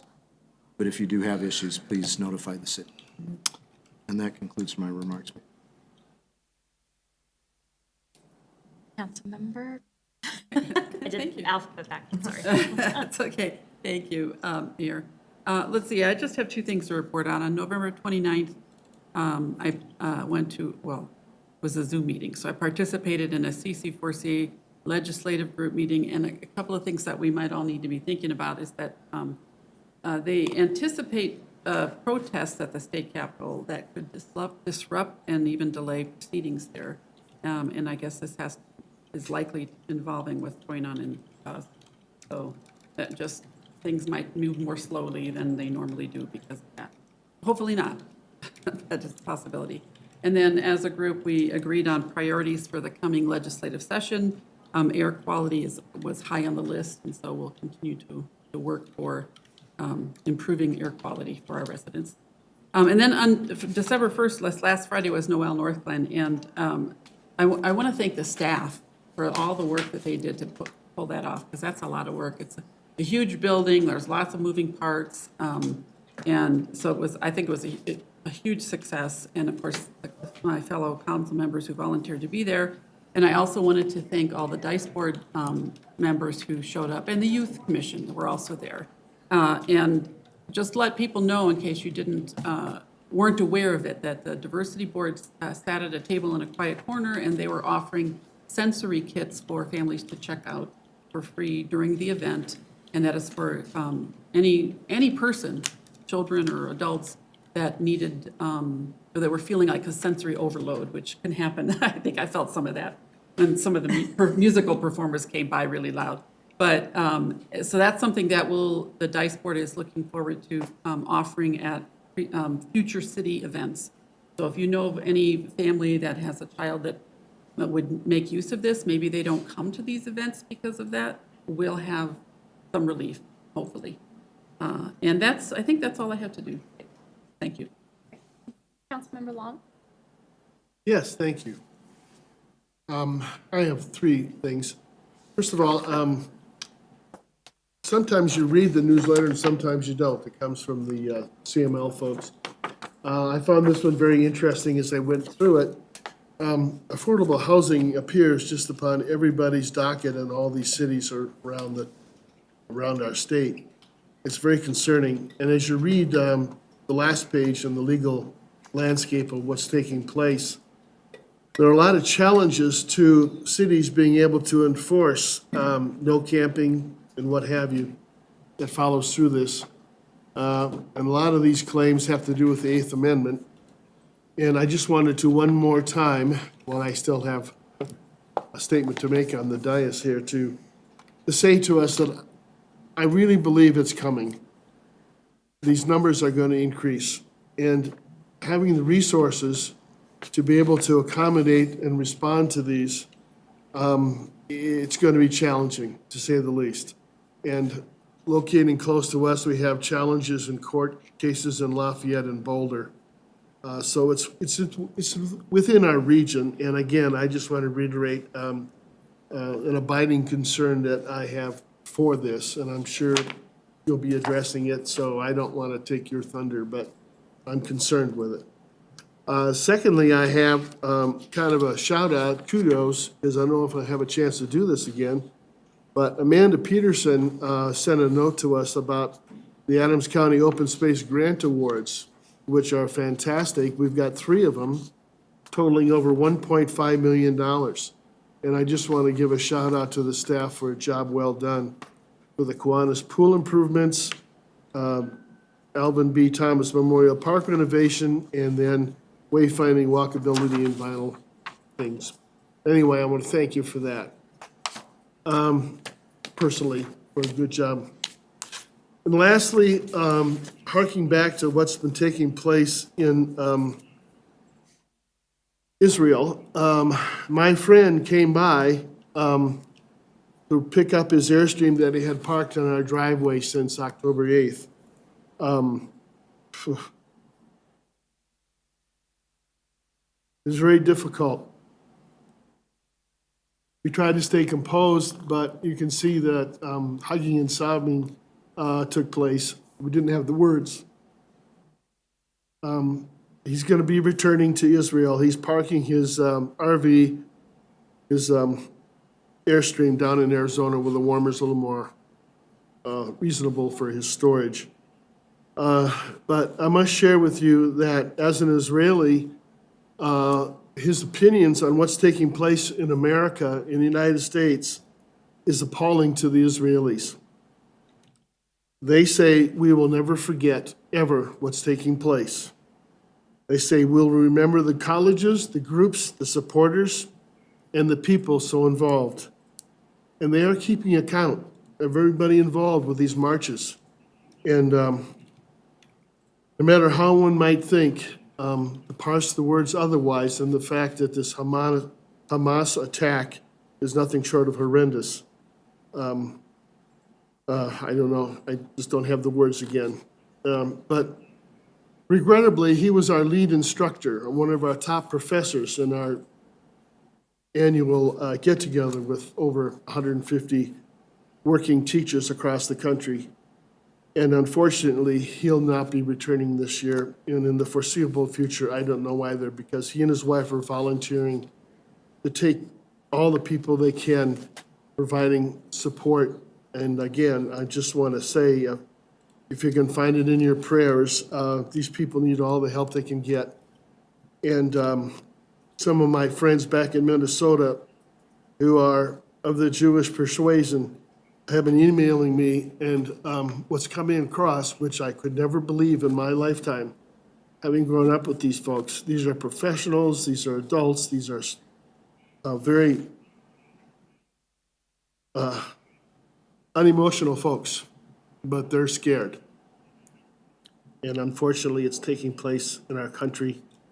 And I want to share one more thing. The proclamation we all did here, I emailed that on to him, and he shared it with all their folks, and he said, thank you.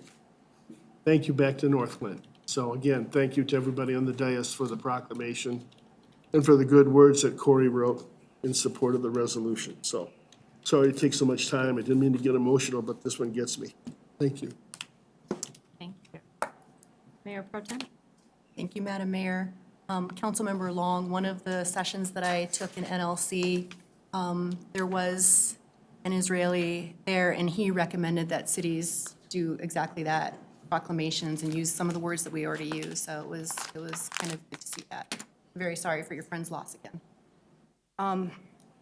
I just have a couple of things. I attended the State of the Rocky Mountain Partnership, and Councilmember-elect Adam Nowicki was also there, and our Economic Development Director, Allison. Interestingly enough, Elizabeth Garner, the state demographer, was there, which we did hear from her, and so she did the same presentation on declining young people. So by 2015, we will see an absolute decline for the U.S. as a whole in young folks, and a slowdown in births, an increase in deaths. So it's something that we need to keep, I guess, a pulse on, as we move into the future in our young workforce, because it's just not going to be there. So it's eye-opening and a little scary, actually. Something that we should all be aware of. I also had the wonderful opportunity to attend Noel Northglen, and I was stuck at the ice fishing booth for the entire night. It was so much fun. I absolutely just love being at that booth with council members Goff and Kondo and Councilmember-elect Roper. It was really fun to hang out with her as well. And it's really great that both of the new council member elects are attending events already. It's kind of neat to see that, so that was great. I absolutely loved, and kudos to staff for the amazing job that they did, and then also bringing in just the diversity of, new performances. Wicked Pitches were great. I love the name. The samba performances were incredible, and then, of course, the parranda, which is my culture, and it was really great to be able to see that and have Puerto Ricans doing their instruments and whatnot. I had a great time, and it brought back memories of being home. But to that, and just referring to what you said about the noise, my son is on the autism spectrum. It used to be called Asperger's autism, and we were the family that would leave if it got too loud, or there was no place really to go, or we just wouldn't go to events. So to your point, I really appreciate that the Dice Board is doing that, and I did mention it to one of the Dice Board members, that it's important for families to be included, and that means for maybe kids that have sensory issues as well, as my son did and does. So thank you to the Dice Board for that. I went to Stonehawker for the old-fashioned Christmas and talked to Santa Claus. It was fantastic and beautiful as always. Love the Stonehawker House. I highly recommend that if you haven't attended, that you go next year and for any open events, but it was beautiful. And then today I had, as I mentioned earlier, the focus meeting with the consultant from, I guess, Persono. I keep thinking I'm going to say that wrong, to talk about Washington Point. And I know that everybody will have a chance, if you haven't had a chance, to give your input on that. So that was really great. We're keeping a pulse on that as well. And then, last but not least, public service announcement. Tomorrow is Colorado Gives Day, and I am on the Ralston House Board of Directors. If you can support your local, Ralston House, they help abused children navigating through the system, and they're just a great organization. And then, of course, there's other organizations that need help as well. But whoever you decide to give to, please give something, $5 if you can. Thank you, Madam Mayor. Thank you. I appreciate everyone's comments tonight. I'm not going to duplicate a ton of them. Thank you, Mayor Pro Tem, for running the meeting last week. That gave me some time to spend Thanksgiving with family out of state. So that was a lovely, filled my bucket. So thank you for that. Noel Northglen was awesome. And the Mayor's Monthly Minute, you want to look for that because you can see some of the performers. We were filming and just embraced the fact that they were in our shot all the time, and it actually made it such a wonderful thing, a little special treat. So, as Councilmember Kondo mentioned, he and I attended the American Legion Post-22 annual holiday celebration, and that is an organization that partners with us consistently throughout the year and really is an asset to our community. And one of the annual events that they take part in is the Wreaths Across America. And it's usually in December. There's a specific day. It's a national day, and it's at the Olinger Cemetery that's right on 104th. And this year it's not taking place. So we started that conversation, and the honor guard asked me if we could figure it out, and I told them I would love to try to help. So where we landed, because they put a team together right away and said, okay, I'm gonna help with this, and you help with this, and let's see if we can figure it out. And so they have a team, getting the wreaths together and setting up and organizing. So I guess the sort of national day will be December 16th, Saturday. They're looking at 10 a.m. It would be awesome if we could all be there. Typically, for years, it's been the mayor of Thornton and myself, and we sort of MC the event, and we each have roles, and then the honor guard does a lot of the beautiful ceremonial pieces. But it's critical to have people to place the wreaths. So I'm just wondering if we could kind of, use our power of social media presence to see if we can get groups of people. In the past, it has been students from Century Middle School, because their social studies teacher sort of led the charge, and he it was not able to anymore. So if there was a way to find students, I think there's a Boy Scout troop that goes out and marks all the sites with flags so that we know where to put them. And then the post is trying to secure the wreaths. And really, it doesn't have to be held inside their facility if that's something that's already taken.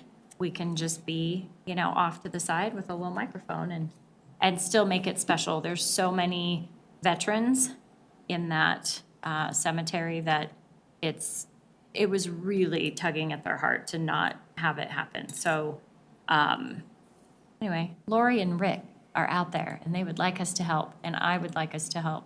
So I would love council support, and maybe Diana has ideas. She's walking toward the microphone.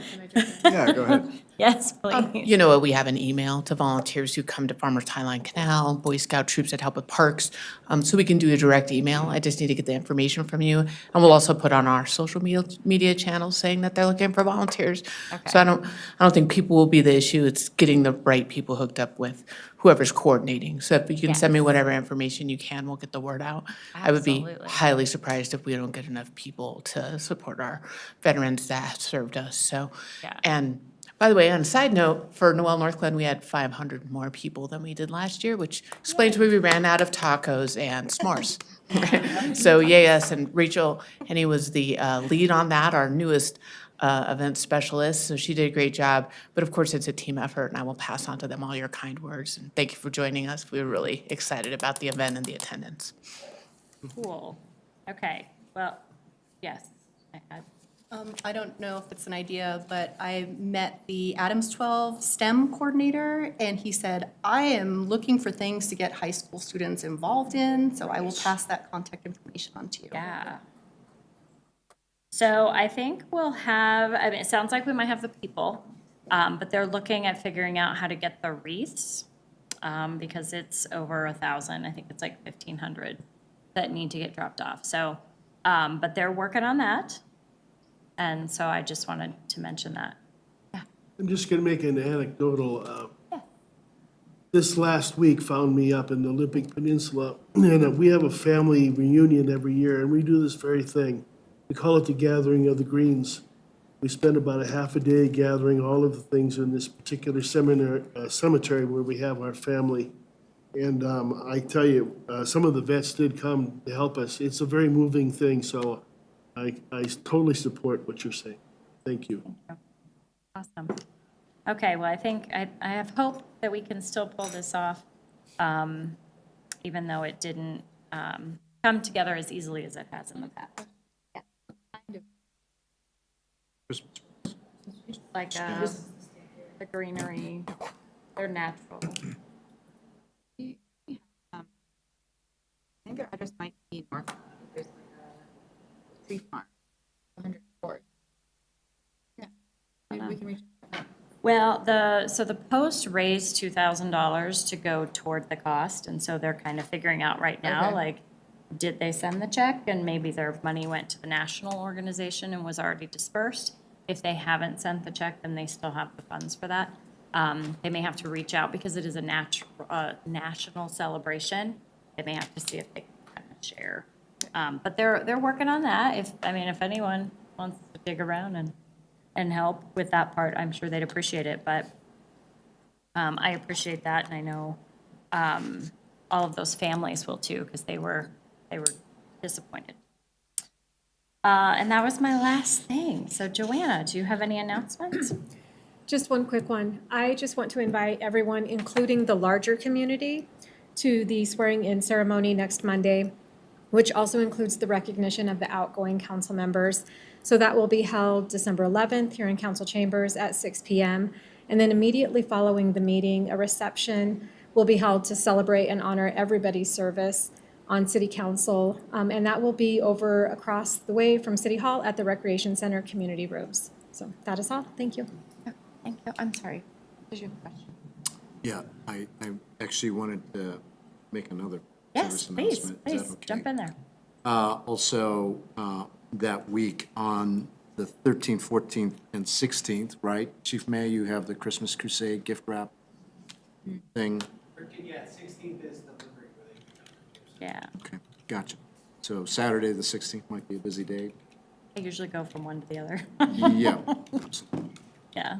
And Okay. also there is I think there is a Stonehawker Business Mixer happening on December 8th. It's not a mixer, it's a business appreciation event. I call it a mixer. I mean, it is kind of Networking.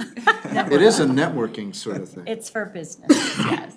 It's a business networking. Yes, so we like to, Did I just Allison, totally do insult you somebody want by to saying add mixer? to that? Well, no, I don't want residents to think it's, Oh, like It's an boozing and open drinking? mixer. Okay, yeah, this is Yeah. not that. It's okay. No, this is our business after hours. It's, if we were like a chamber, we would bring all of our members together to have a good time and promote networking and communication and relationship building. And it's at the beautiful Stonehawker Farmhouse. So it'll be a great opportunity to network with other businesses. December 8th, 4 to 7? 4:30. 4:30 to 7. 4:30 to 7. I should not talk without my I guess I will notes, so expunge thank the you. word mixer from my vocabulary. it's okay. Thank you. Well, and if we're sharing all the things, then I'm going to Santa in the Sleigh at the theater right after that. So I'm excited to see that show. I know, it's busy season. All right, back to staff. Jason, do you have any updates? Good evening, Mayor and members of council. One update on 112th is that there isn't an update. We spoke, Councilmember Long gave a nice update last week about the meeting that we have. And so Mile High Flood District and their consulting team is still working diligently on coming up with possibilities on improvements. And so we're expecting to see those in the next probably, I would say, 3 to 4 weeks. So that's the only update there. Thank you. Thank you. All right, and we have Hillary Graham filling in tonight. How are you? Hi, yeah, thank you. I'm doing well, thank you. And no report. Okay. Thank well, you. Thank you for being here. All right, now we'll tag it back over to Jason for the October financial report.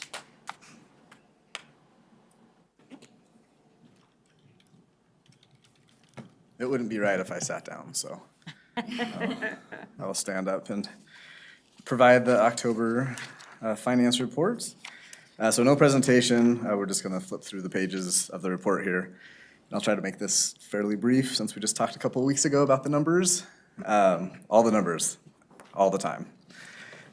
So first, in the executive summary, update on sales and use tax.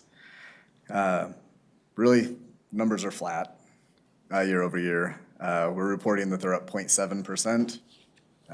There's a minimal increase there. Biggest factors here, interestingly, is sales tax itself is up 0.7%. Auto use tax is up 0.7%. Food tax is up 8.7% on the positive side. And accommodations tax is actually up 43%, which is very positive from that front. Marijuana tax continues to be down around 13%, 13.5% through October. So we kind of have a mixed bag in a couple of areas. You can tell with sales tax being up 0.7%, that really drives everything, even though some of these other numbers, play a factor with accommodations tax being up 43%. That's a pretty minimal piece of our budget or piece of our revenue. But I did want to comment on that as a positive on the revenue side. Flipping ahead to the general fund revenue,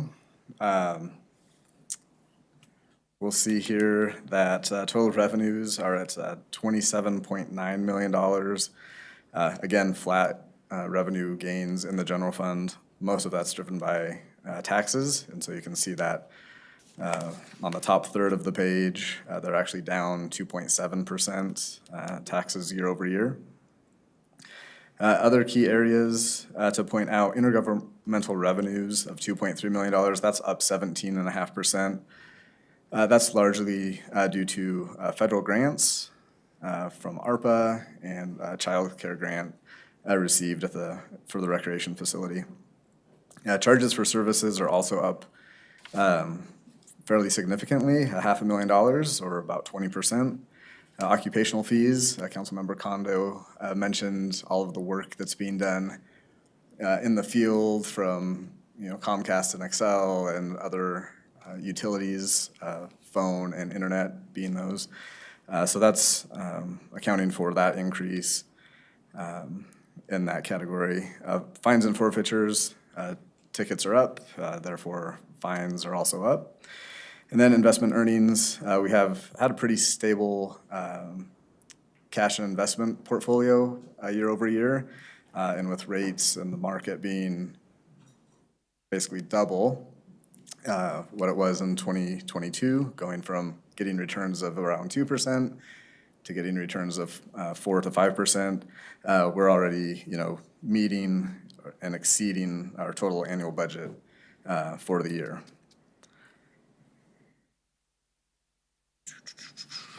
Moving on to expenditures in the general fund. Total expenditures are at $27.6 million.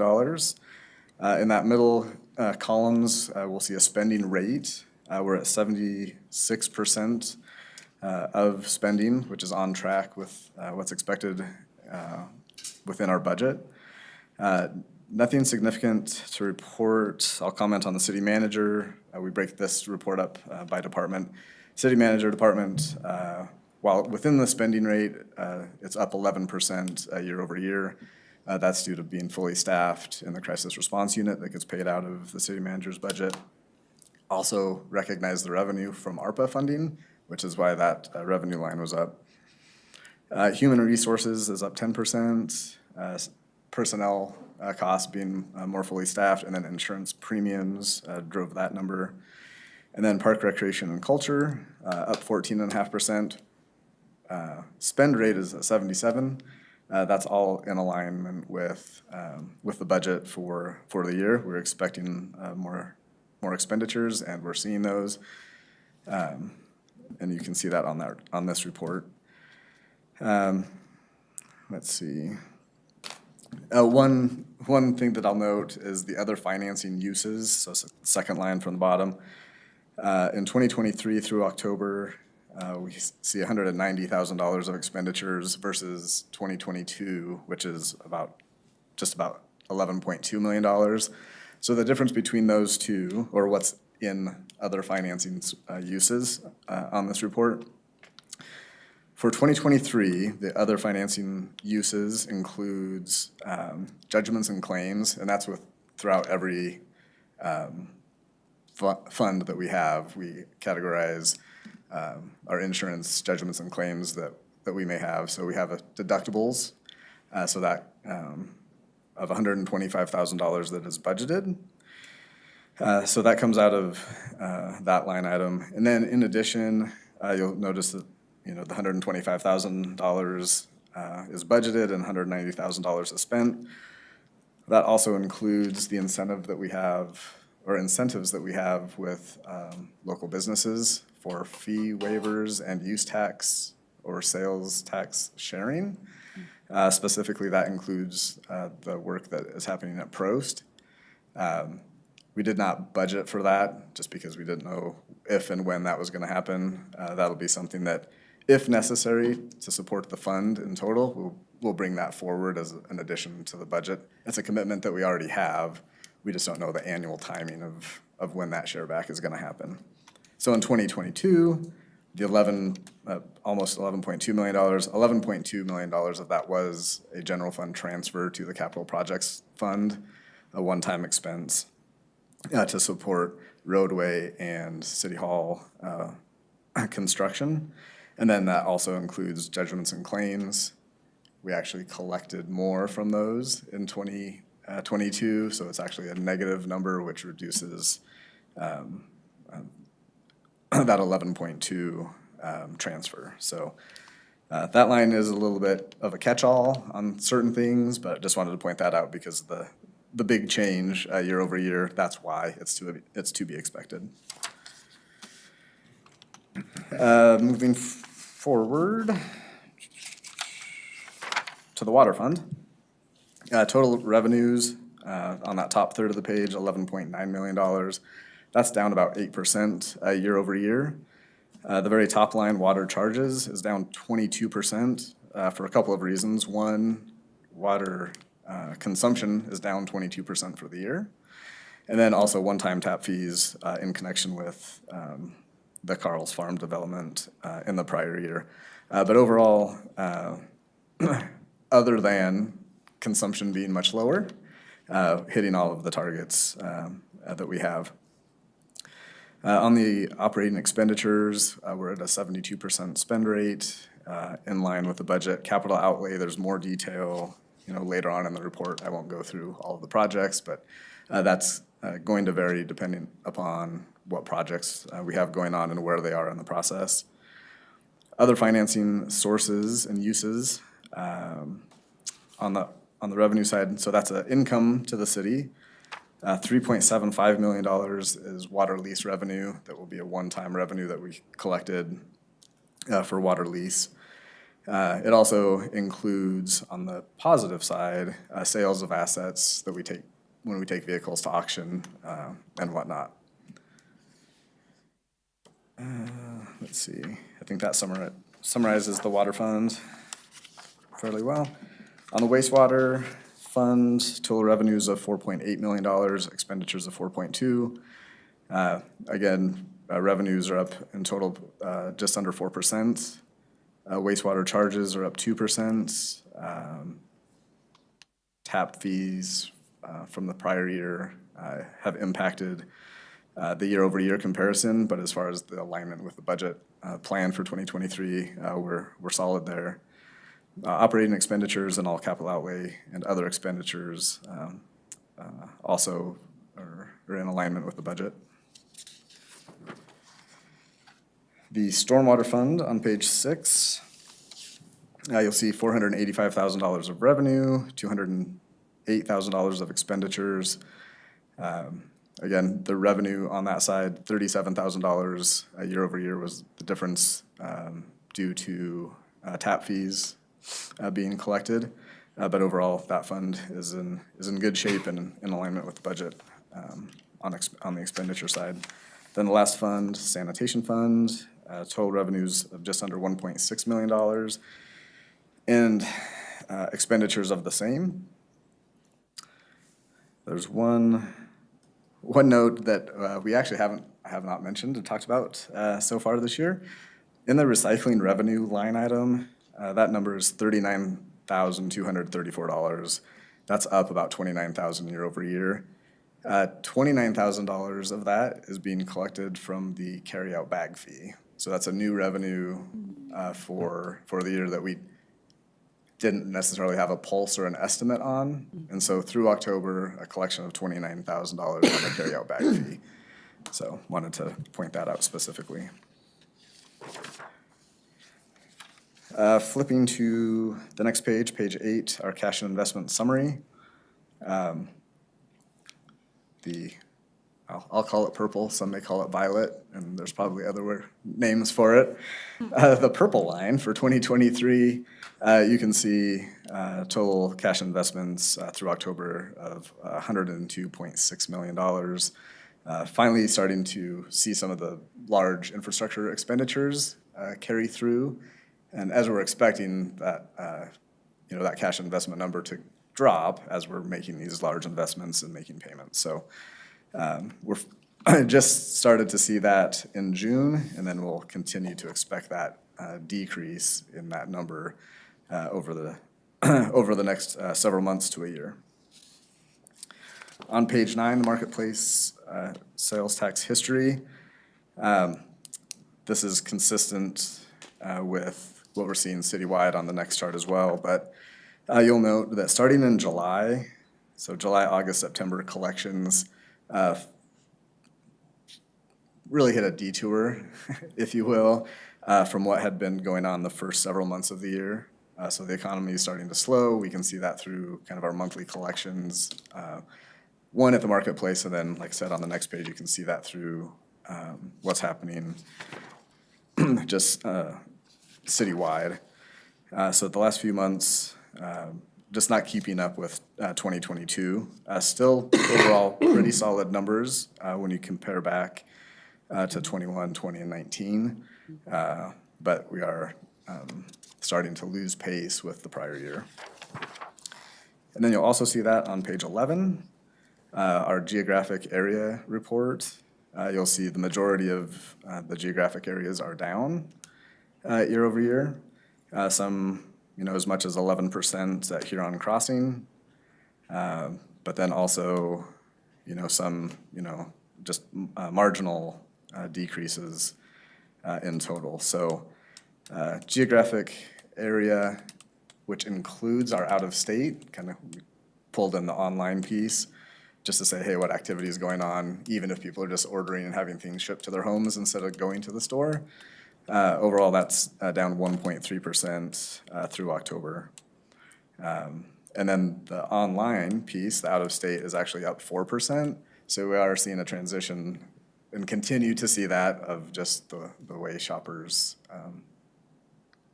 purchase goods. So I am happy to stop there, answer any questions that you may have. Great. Councilmember Kondo? Thank you, Madam Mayor. I have two questions. First of all, I wonder in regards to the sales tax kind of taking that dip there starting in July. I mean, part of it is with inflation, right, prices of goods went up, so you would think also the sales tax would also go up corresponding.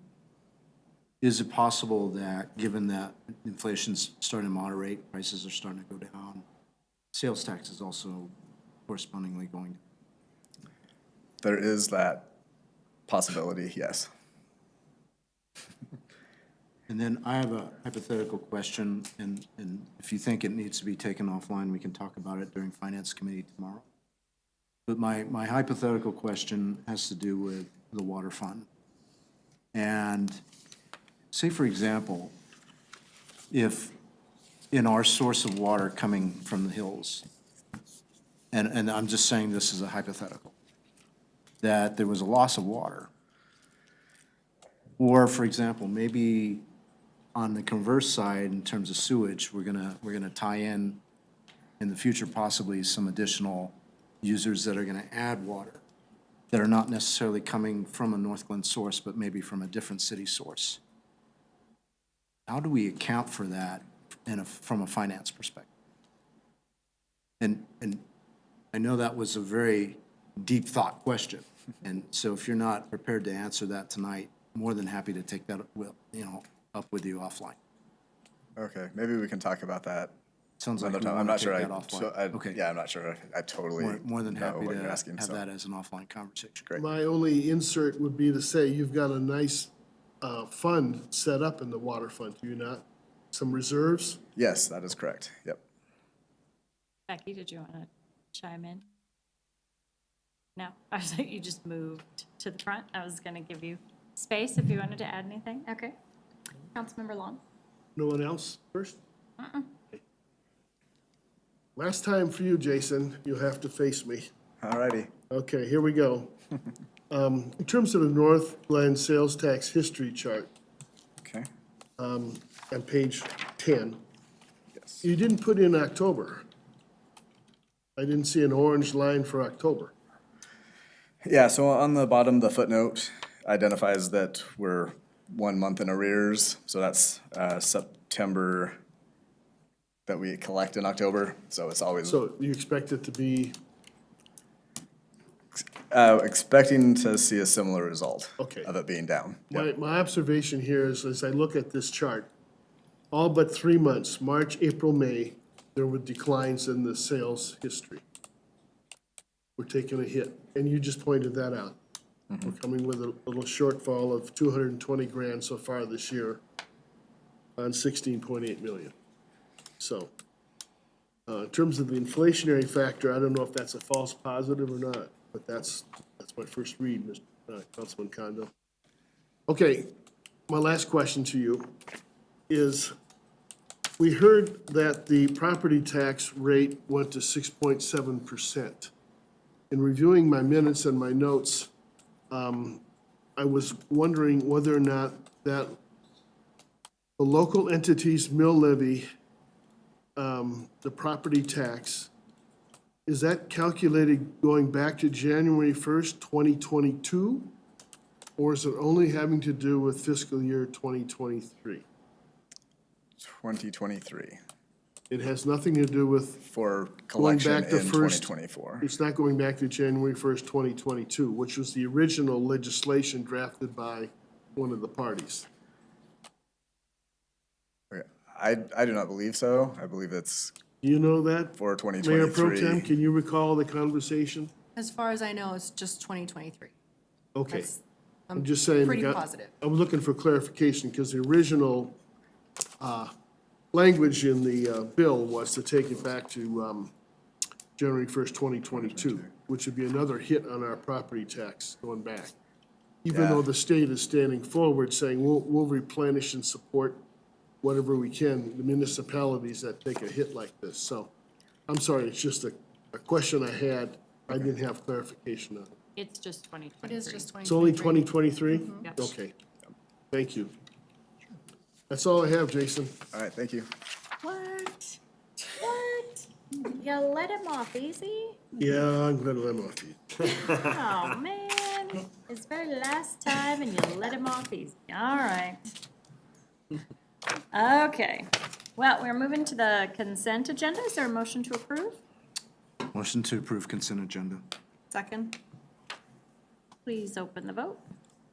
The vote is open. Please vote.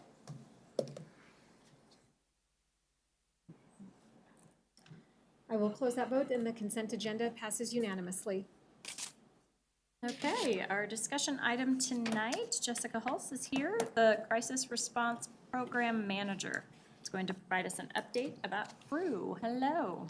Good evening, Mayor and council members. Thank you for having me tonight. I do have a presentation. Let's see, there we go. Okay.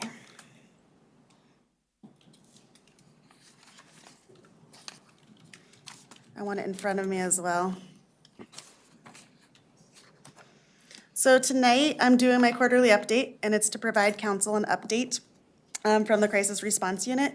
And tonight, we'll cover the activities from January 1st through November 18th of 2023. So as a background for those who are listening, the CREW works to ease hardships for residents of the city of North Glen by aiding in police response and creating a path for self-advocacy through the use of an on-scene crisis response team, case management, and conflict resolution. The Crisis Response Unit was approved by council in October of 2021. The first 6 months, we formed our policies and procedures, we hired our personnel, and continued to work with code enforcement referrals, court referrals, and self-referrals. In May of 2022, we started accepting North Glen police referrals, and the Crisis Response Unit is currently funded until the end of 2024 using the ARPA dollars. Looking at our referrals from January 1st through November 18th, we had received 288 referrals directly from our police department. 75 of those referrals were for people experiencing homelessness. Our municipal court referred 2 new referrals, so that's not to be confused with people we work with on behalf of our municipal court, but a lot of the people that come through our municipal court are already CREW clients. Our neighborhood services, they referred 16 individuals to the CREW. Our community members, members such as yourselves, other staff members, hospitals and schools, when they call for services from CREW, they referred 33 individuals. 23 of those people had been experiencing homelessness.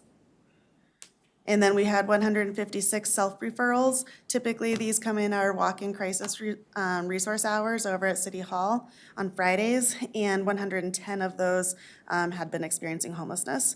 which creates 495 unique individuals that we have worked with as new referrals, not total. And 209 of those were experiencing homelessness. Out of our police referrals, 384 of those centered on mental health concerns. 165 of those callouts, they focused on behavioral health concerns. So behavioral health can differ from mental health when there's substances involved, when there's family conflict involved, and just escalated frames of mind that are not rooted in mental health. De-escalation services were provided 210 times, and out of the crew calls that we were on, 11 helped divert an arrest, 17 helped divert a mental health hold, and 41 individuals were a voluntary hospitalization. It is unknown how many of those voluntary hospitalizations would have been an M1. However, it is proven that when a person goes to the hospital voluntarily and they're able to speak on behalf of themselves, then their hospital stay is typically more positive experience and more impactful.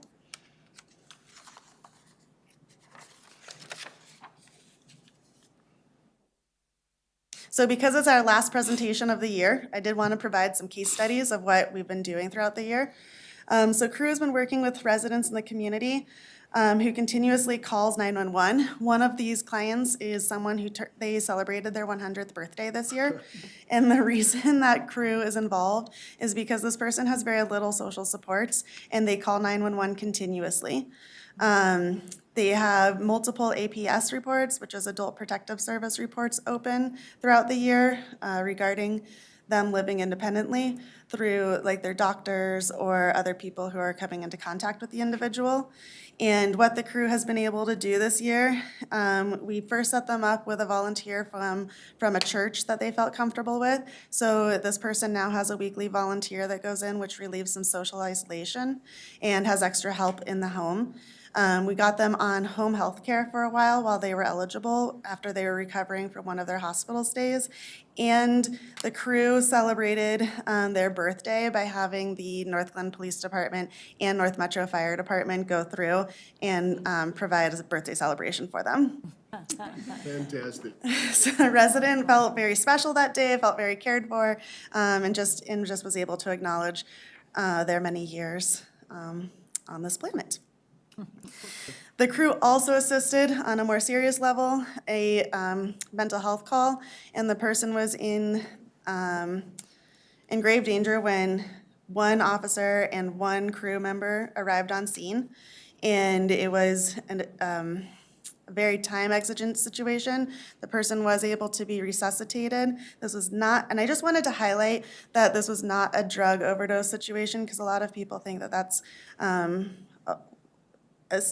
a more typical scene, but I wanted to say that this person was not being impacted by any drug-related harm, and the person and their life was saved. They went to the hospital, they spent a couple days there, and they have since come to the police department and met with that officer as well as the co-responder, and have been extremely thankful that they're still here to celebrate their life with their family.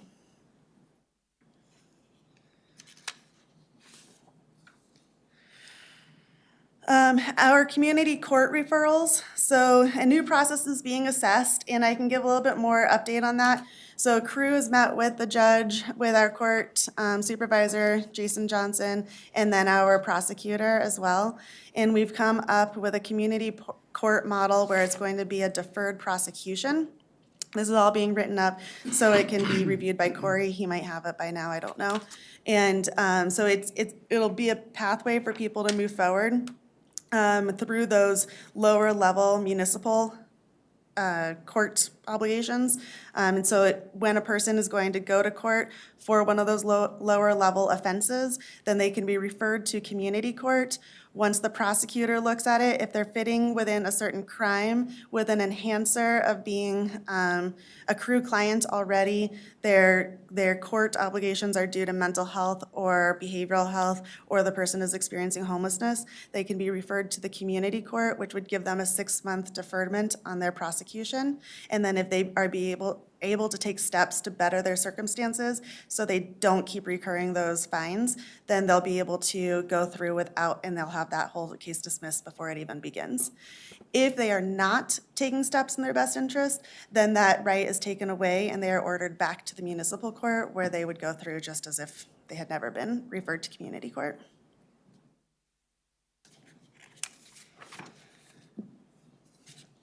A case study with our municipal court. So we were working with this younger mom, and she had many different court offenses throughout the county, just because of her circumstances of experiencing homelessness. They all stemmed mostly from that. So we had mostly North Glen and Adams County court cases, and this person could not keep their court cases organized because it was a lot to keep appearing in different various locations without any transportation. So crew was able to work with this person. They have finished all of their North Glen court obligations. I think they only have 2 remaining in Adams County, and that stems from from parenting. They were able to enter a detox facility. They gained housing through getting referred to a voucher, a housing voucher.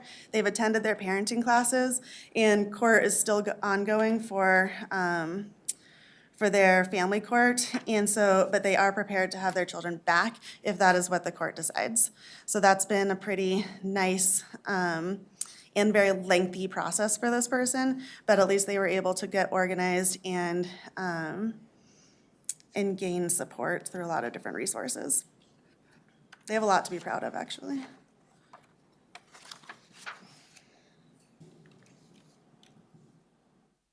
Our neighborhood services, so 16 different households were referred to crew, 17 now because we did receive a late one.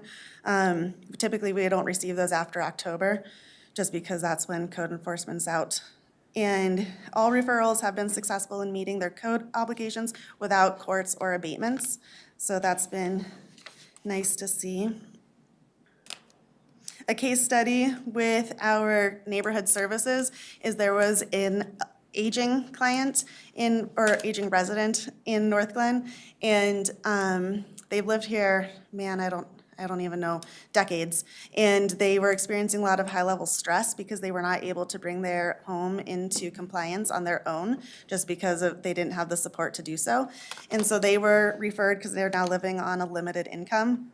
And so we were able to pause all the court stuff, which was giving this person a lot of anxiety, so much so that they ended up in the hospital. And so we were able to pause all of that.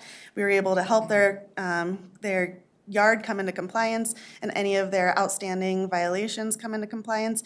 And then they were able to move forward without any of that added stress and just have someone walking them through that sometimes confusing process. And I want to go ahead and say the neighborhood services, they're referring people to us. They do so with the utmost care, and so they will go on scene with us, and we will ask them to kind of slow everything down, show up on scene, talk to the client, let them know that the city is supporting them in moving forward with bringing their home into compliance. And so it's also the relationship building, and the code enforcement officers show up with nothing but care when we're working with these clients as well.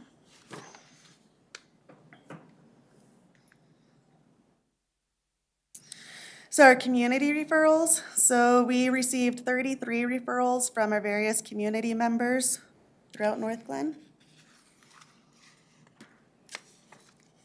So a case study from our community referrals was when our park ranger called crew out to the park where a couple and their dog were experiencing homelessness. This is a pretty typical scenario where people move out to Colorado because they remember coming here as a kiddo and they remember the great family vacation, and they pack up the family and they come out here thinking that they have enough money to live out of hotels for a short amount of time.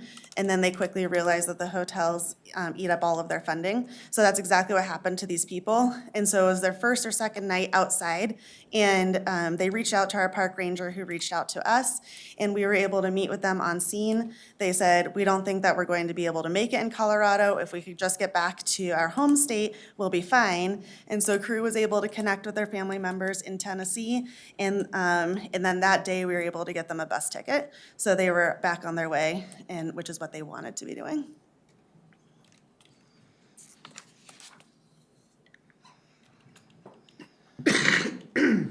So our people experiencing homelessness response, and this is where our crisis response unit is a little bit different from a lot of the co-responder units or homeless liaisons you see around the county, because most of the other municipalities and the county keep things separate.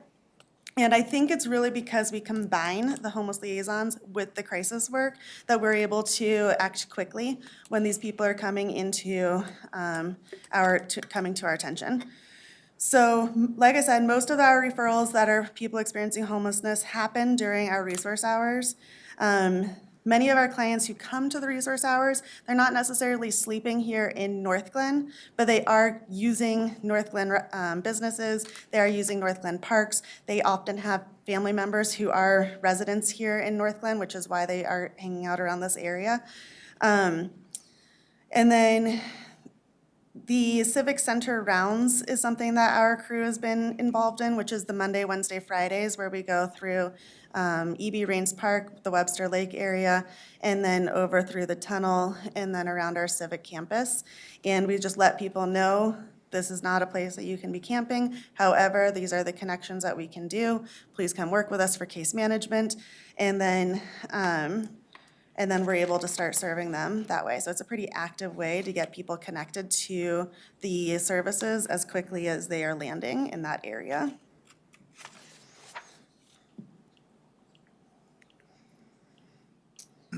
So a nice case study from our people experiencing homelessness.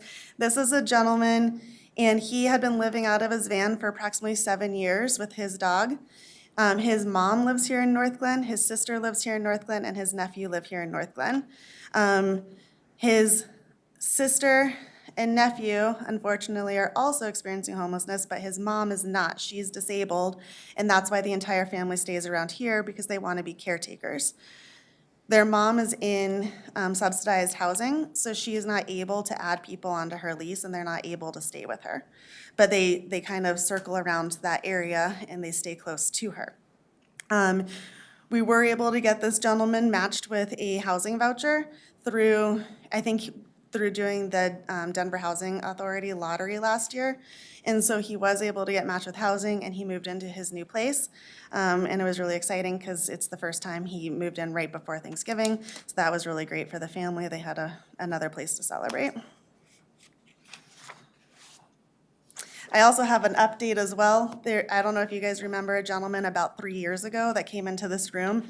He was pretty intoxicated at the time, and he has still been experiencing homelessness, so that's about 3 years going on now. And he was matched with housing, and his inspection is tomorrow, and he should be housed tomorrow afternoon. That's been a long time coming. But that also highlights how long these stories can take, because we've been working consistently since then, just waiting for things to pop together. Our housing outcomes, January 1st through November 18th, we have been able to house 20 people in long-term housing, permanent long-term housing. So independent with vouchers, 15 of those individuals. Transitional housing, 3 people went into transitional housing, which is typically up to 2 years. 1 person moved in with family and friend, and then 1 person moved in with into their own place, and it was fully supported on their own, so they gained employment and then were able to turn that into their own long-term housing. That does not count the people that we reunify with family members long distance, like I talked about that park ranger. So because we don't know if it's going to be a long-term housing situation, we just know it's a place to land. We are estimated to do at least 3 more households by the end of the year. Like I said, 1's tomorrow, 1 should be next week. And then 1 is a very exciting one because it's a family. It's a single mom with 5 children living out of a van. They've been living in and out of that van for about 2.5 years. And that single mom's brother and his wife are veterans. And so they got matched up with veteran housing, and then we worked with the veterans to be able to bring that entire family together. So then those kiddos will be supported by 3 adults and still be able to all live together because that's something they've been doing for a long time.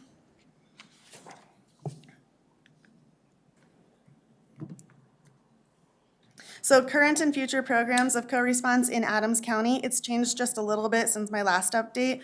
So North Glen, we have our internal co-response. Westminster has an internal co-response team. It's about the same size as ours. I think they have 6 to our 5.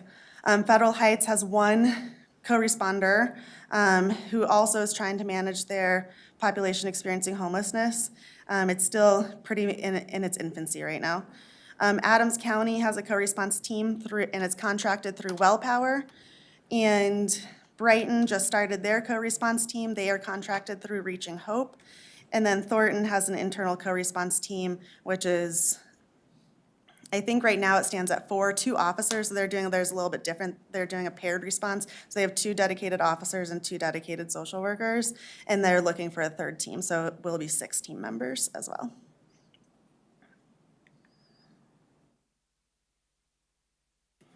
And then where CREW is also using its voice in the community. Turns out there's a lot going on with mental health in and around this area. So we are involved in the Criminal Justice Coordinating Council. We hosted the Bridge Summit that you all attended. We are part of the M-Team meetings, which are a case study for those APS, the Adult Protective Services. We attend the SWAP Summit, the Severe Weather Activation Program, so we have a strong voice in that resource for Adams County. Nicole, she facilitated our Built for Zero meetings for Adams County. Adams County actually just hired someone specifically to take that back. So for the first time in 3 years, we will not be the host of Built for Zero, but I think that's a great thing that they're investing in it. We've helped other cities start up their own co-response programs, such as City of Delta and the City of Brighton. Community Services Block Grant Advisory Council, we sit on that. We hosted the DA for a roundtable and a ride-along that was focused on mental health and co-response. We have presented at the National Co-Responder Conference this year. And we are part of the Adams County Detox/Crisis Center Communications. And Councilmember Kondo, you had a question that you emailed to me today, so I'll spend some time on that in just a second. Adams County, and then we also sit with the Adams County Public Health Department, and they have a focus on co-responders. And so we sit on that, in that group as well. So our 2023 budget, we have 1 program manager and 4 co-responders. Our operating budget is $64,861. That's been consistent since we started. And we are on budget for our operating expenses. CREW is always assessing if more personnel is needed. 1 more co-responder will be requested when we reach that 16 interactions per day. And we do have a focus on our weekend time because right now Tristan is our only co-responder over the weekends. So if he starts reaching more of that 16 interactions by himself, we will definitely be putting out a request for another co-responder, but we're not there right now. And then CREW did just ask for $202,500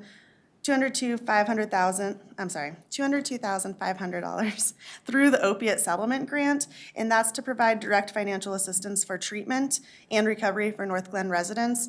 And what that would cover is for 5 different North Glen residents to go to what's called a dual diagnostic program, which treats both substance use disorder and mental health disorders at the same time. Most places are one or the other, and this is a dual diagnostic program. The cost for 1 person to go who does not have private insurance is $37,500 for a 30-day stay. So it'll cover 5 of those people, and we added an extra 1,000 in case people need transportation help or detox before going. And then it will also help 5 people go directly into sober living homes. Those homes usually range from $800 to $1,000 per month, and so it helps someone for 2 months as they enter into their recovery outside of treatment center. And that brings us to the end. And Councilmember Kondo had written, he had looked at the presentation and written with 2 different questions. And one was about the detox and crisis center. And so Adams County did put out an RFI for that. Chief and I sit on that, and then Heather's part of that as well. And so the RFI went out. there were a couple that were selected to do an RFP. The RFP is due by this Friday.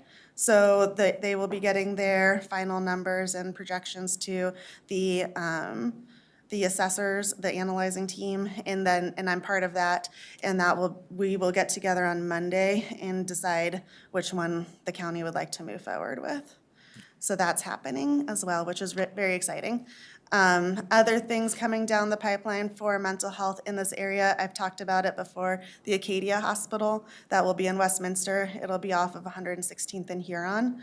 And that, if you've ever heard of West Pines, is the mental health hospital. It's down in Wheat Ridge, I believe. And it's separating from the hospital, so it's going to be the mental health hospital will be here in Westminster, and the other hospital campus is moving, I think, into Golden. And then the other question that you wanted me to go into a little bit more was the case study that's centered on the detox. Is that correct? Yes. So this person was motivated. So Adams County has a grant right now for 15 housing vouchers. It's called the Olmsted Housing Vouchers. And they were able to write a grant actually for 30. 15 of them are dedicated to only Adams County clients, and then the 15 other ones go back to the MDHI, which is our continuum of care for this region. And the 15 Adams County specific ones are dedicated to people who are exiting an institution. So if you're exiting jail, prison, a mental health facility, or a hospital. And so out of those 15, I think our crew was able to get 9 of those for our clients. And again, I think this speaks to how quickly we realize if someone's in a crisis who's also experiencing homelessness. There's no disconnect between a call coming in regarding someone experiencing homelessness and our team that also has all of the information about any type of housing that's available around these areas or what grants are in play. So this person was able to enter into a detox/rehab program, and when they decided to do that on their own and take those steps in their own health, then we were able to turn that into an application for housing. So that mom who had lost her kiddos, and she's been experiencing homelessness through some pretty big traumas over the past 2.5 years, she was able to kind of see a pathway through because of a grant program like the Olmsted Housing Program. So we were able to use that as motivation to show that even if she went to detox and rehab, she wasn't going to end right back up where she was. And that was the big motivator. I think a lot of times when people decide to go into detox and rehab, it only works if they're able to exit into more stable lifestyle.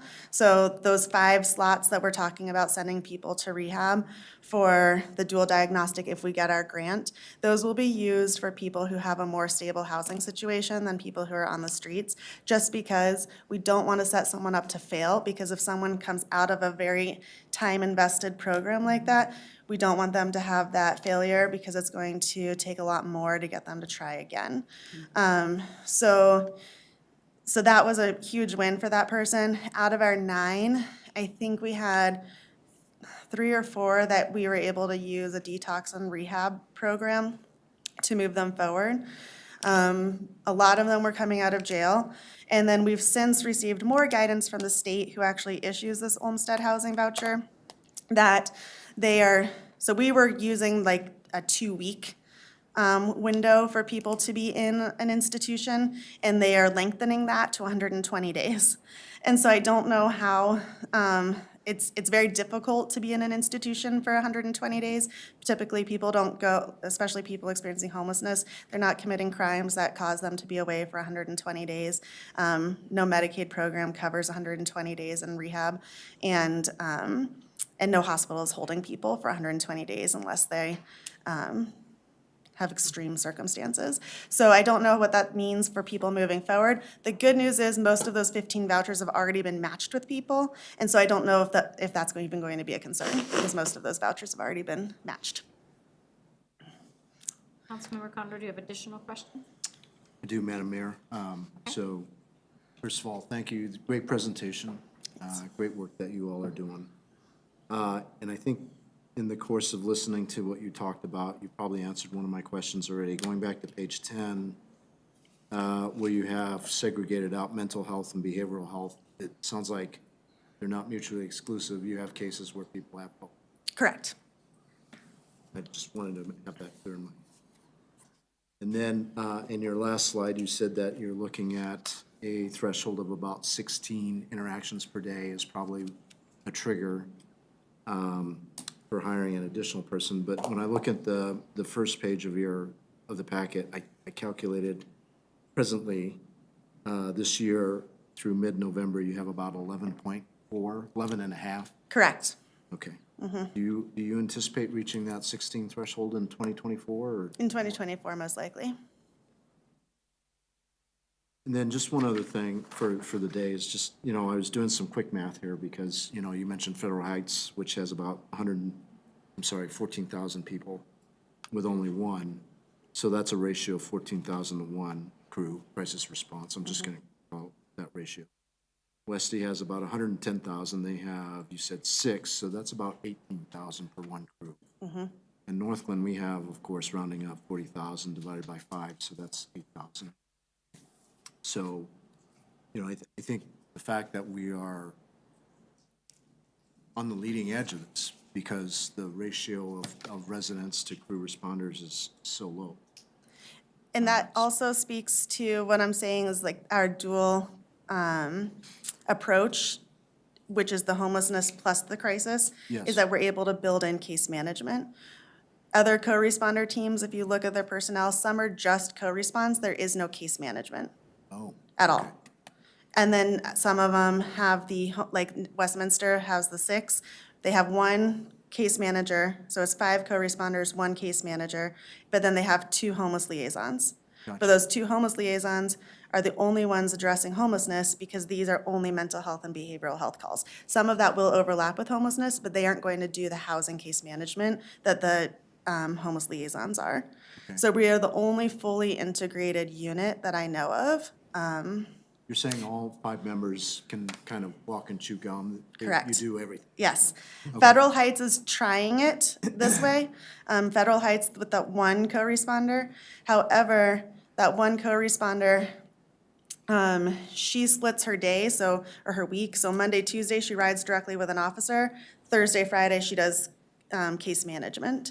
And so 1 half of the week, 1 group doesn't have her, and 1 half of the week, the other group doesn't have her. But they're trying. In Thornton, they have a homeless outreach team. Homeless outreach team does not provide case management. They only provide outreach. So in Thornton right now, there's no homeless case management at all. But they do have a great co-response team.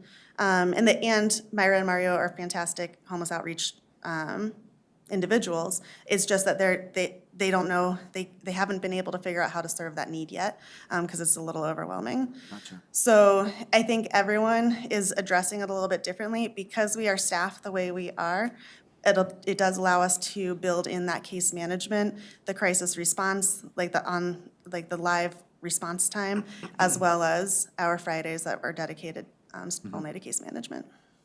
Yeah, where I was going with this is, I wonder if on a national level, if there is kind of a best practice when it comes to a ratio, a mix, whether it's on a per capita basis or number of interactions per day or per individual. I've been wondering the same thing. It's something I'm actually looking into. Great.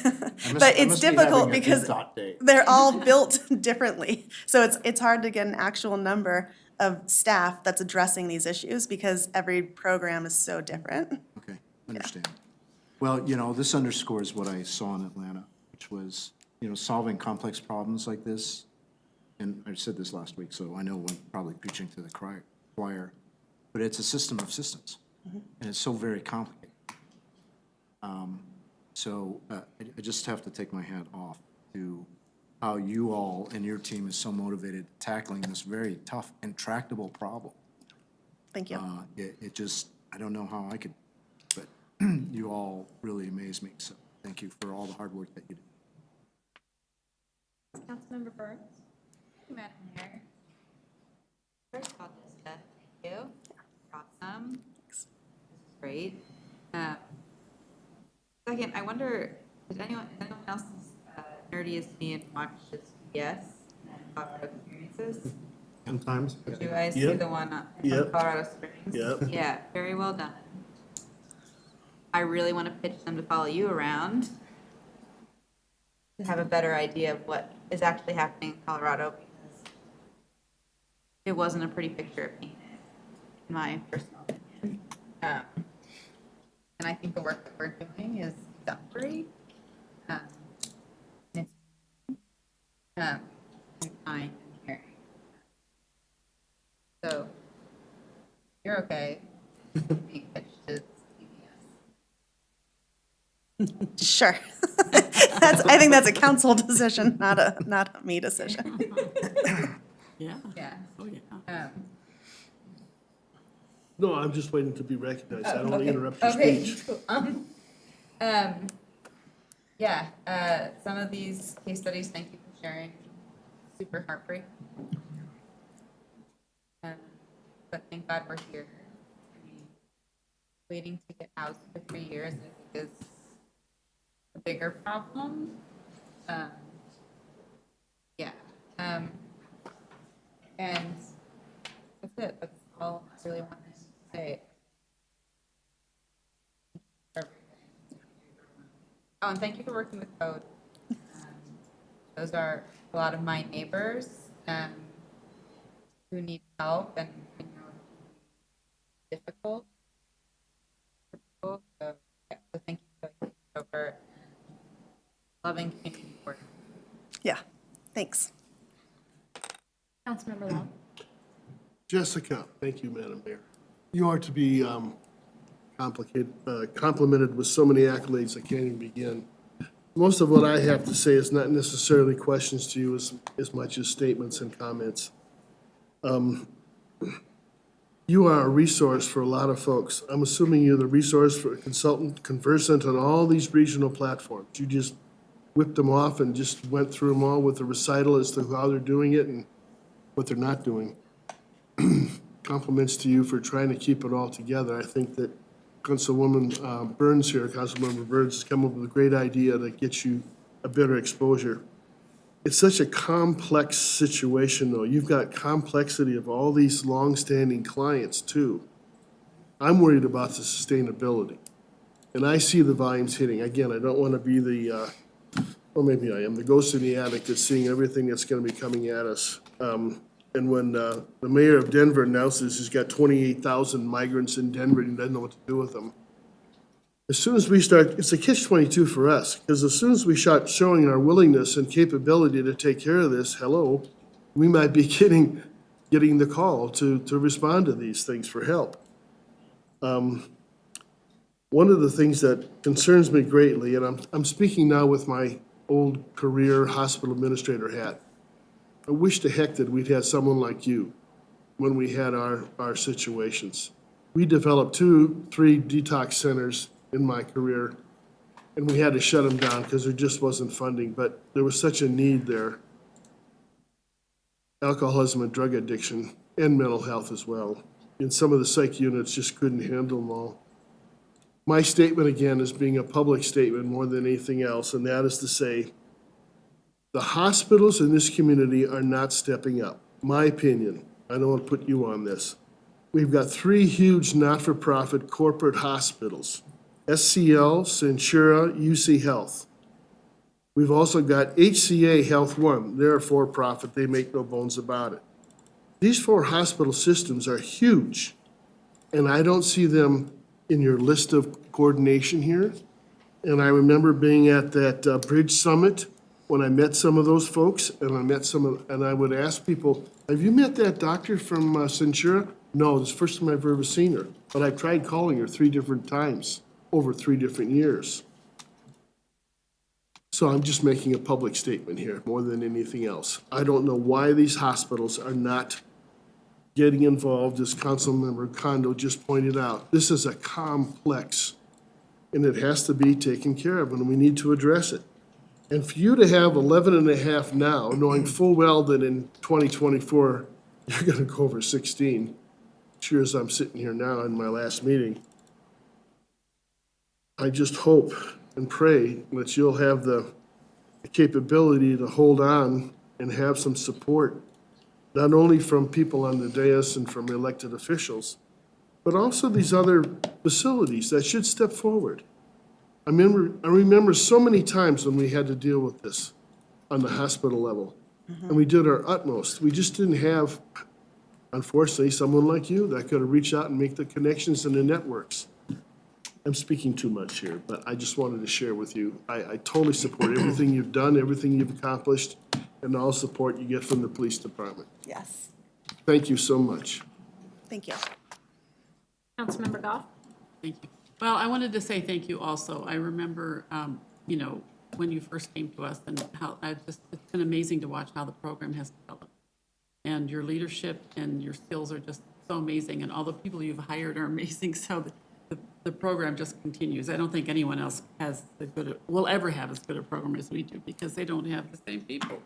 So thank you.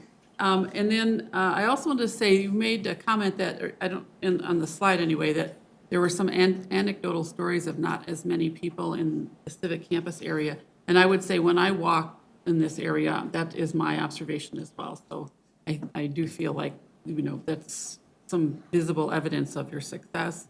And then my one last little question is, the couple that went back to Tennessee, family in Tennessee on the bus, what happened to their dog? They were able to take it. Wow. Yeah, that's we were great. able to Oh, I contact was Greyhound. worried about They, that. no, they were able to take their dog on the Greyhound bus. Oh, great. Yeah. That's wonderful. I think they had papers saying that it was an emotional support or a service animal, but we were able to work with Greyhound and get the dog home with them. Oh, great. That's wonderful. Thank you so much. And the stories were great. Oh, good. I know, sometimes I forget how impactful the anecdotal stories can be. Yeah. But to talk to my team, we've had zero turnover, and we're looking at zero turnover. And each one of us arrives to work excited and inspired and by each other and the work that we're doing. So we're really thankful that North Glen continues to keep us on, and that we have landed in a police department that really does support us. Well, I think a part of that is that you have enough resources and connections to actually get stuff done. Yeah. I mean, as a teacher, I know it wasn't always in that situation. It's very frustrating, but I'm glad to hear that you do have that, and thank you. Madam Mayor, if I may, I forgot one last thing I'd written down here, and that is to make what she's doing a strategic planning priority when you guys gather. Thank you. That's likely. Councilmember Jaramillo? Thank you, Madam Mayor, and everybody pretty much has stated everything I've pretty much wanted to say. Besides, I love hearing all the success stories. Her crew expanding, really being the model for Colorado and leading the way in our state and across the nation. When I went to NLC, I heard, a lot of people a lot of cities that were trying to do what we're doing here in North Glen, not quite connecting the dots yet. But I'm so glad that we're working together with the county. We've made so much. That's truly what we have to do. That's our way to have the detox, the mental health. Really, that's how we have our resources there. And that's actually pretty funny. So I was when they brought the dog, they had one city from the NLC. They have a community mascot or emotional support service dog that they use for situations like this to help break the ice. And it was pretty interesting. I was like, wow, I mean, that might not work for everybody, but since they brought that up, I was like, ding, okay, yeah. I remember them talking about that in NLC, and I thought that was pretty interesting. Maybe somewhere down the line, police could be, could be part of it, or I think we have quite a few community relations. officers who are interested in something like that. Yeah. Right, I Chief? don't know. Maybe, just go for a walk around. Ask the chief about his cat. Yeah. I don't know, like. Yeah, there you go. You have the cat around the leash. But I don't know, that was just one idea that just popped up because, like I said, pretty much everybody covered what I said, but we've definitely made an impact on our community nearby. I've seen it, with my friends at Thornton that I've worked with in the past, and then even just seeing it, like people really making an effort around, and you can, you see everything that's going on you know, when you go downtown and I really wish that, you know, there was so much easier answers, but we're blessed to have you guys, the whole crew, so I love it, so, let me just try to read some of my chicken scratch, make sure I didn't miss anything. But, oh yeah, so since we don't have the, Community Reach Center anymore, that was like on Highline, approximately like 112th, and We still do. we do have that? Yeah, we still have Community Reach Center. Yes, Yes, okay, does they it- still have their outpatient and their inpatient over there. Okay, and I know on my time before I was on council, there was quite a few issues going on there. I haven't really been there around Scout Park in a while. How's that situation going over there? Is it, Scout Park, we have not had any calls for service recently. that's Yeah. good news. Because I know 120th and I-25 gets a lot of the, you know, a lot of traffic. foot traffic there, but I can imagine with Prost opening and things like that, people are gonna wanna walk to and from or ride their bike, whatever they're doing, to get around, to get through there. So that's good news. Thank you. All right, thanks, Jay. I have a therapy dog. I can bring her anytime you want. Yes, you could be the mascot dog, yeah. Just hang out right here and Yeah. you can just pet her while we're stressed about the budget. Yeah. Sorry. Oh, Councilmember Burns, circling back. Thank you, Madam Mayor. Sorry, I remembered my actual question. Do you all work with like AA, NA? Like, we have meetings? We do have meetings in North Glen, yeah, and we do refer people to them. But we don't go just because it is anonymous, but yes, we do refer, and we are close with the person, like the facility that hosts the AA meeting and the NA meeting. Cool, 'cause I hadn't seen anything about. Over at Crossroads Community Center, they have them on 104th and Huron. Oh, okay, very cool. Yeah. Yeah. Mayor Pro Tem. Thank you, Madam Mayor. So everything you do is just wonderful. You have done an amazing job. Councilmember Goff said it when you first stood before us in 2021 with this vision. You know, we knew it was going to be something much more in-depth as it has turned out to be, and that is obviously with your leadership and your amazing team. So thank you so much for that. Best use of ARPA funds ever. It's clear that other cities, even across the nation, want to use, you know, our crew as a model. And you presented at CML a couple years ago, but I would, you know, along the lines of PBS, would love to see you at like NLC. On a national stage, just because your model is just, you know, our model, I should say, is definitely something that can be replicated. And you know, your vision for addressing all of the layers, right? The whole person, the mental, the behavioral, all the different layers that lead to homelessness. It's not just, oh, you're homeless and that's it. And you know, whether it's chronic or not, all the things that you've educated us on, I think are so important. So thank you for that. And I really want to see that continue. You know, we're going to do everything we can to support ensuring that this continues. I remember last time you presented, that 16 number was still there. So glad to see we haven't triggered that yet. But it's something we all need to, obviously, I agree, we're definitely going to keep this top of mind for strategic planning. I don't see any other way. I wanted to say a special thank you for the case study, helping the senior aging in place, because that's something we just talked about too. And it's really nice that there is a place that they can call that will give them the help that they need. So I don't want to repeat everything everybody else said, but the regional collaboration too has been something we've been really trying for hard the last 3-ish years, and you're doing that. So yeah, you're definitely bridging that gap. Thank you. Thank you. Yes, and they said all the things. Like that, it's a program that's very well done, but because of your team. So you're doing a great job. Thank you. Thank you. And thanks for the Thanks for your report time tonight.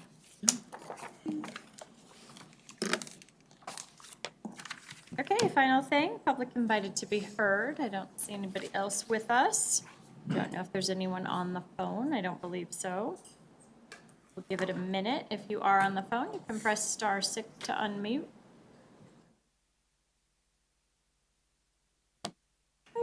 Okay, thank you so much. There being no further business, we are adjourned.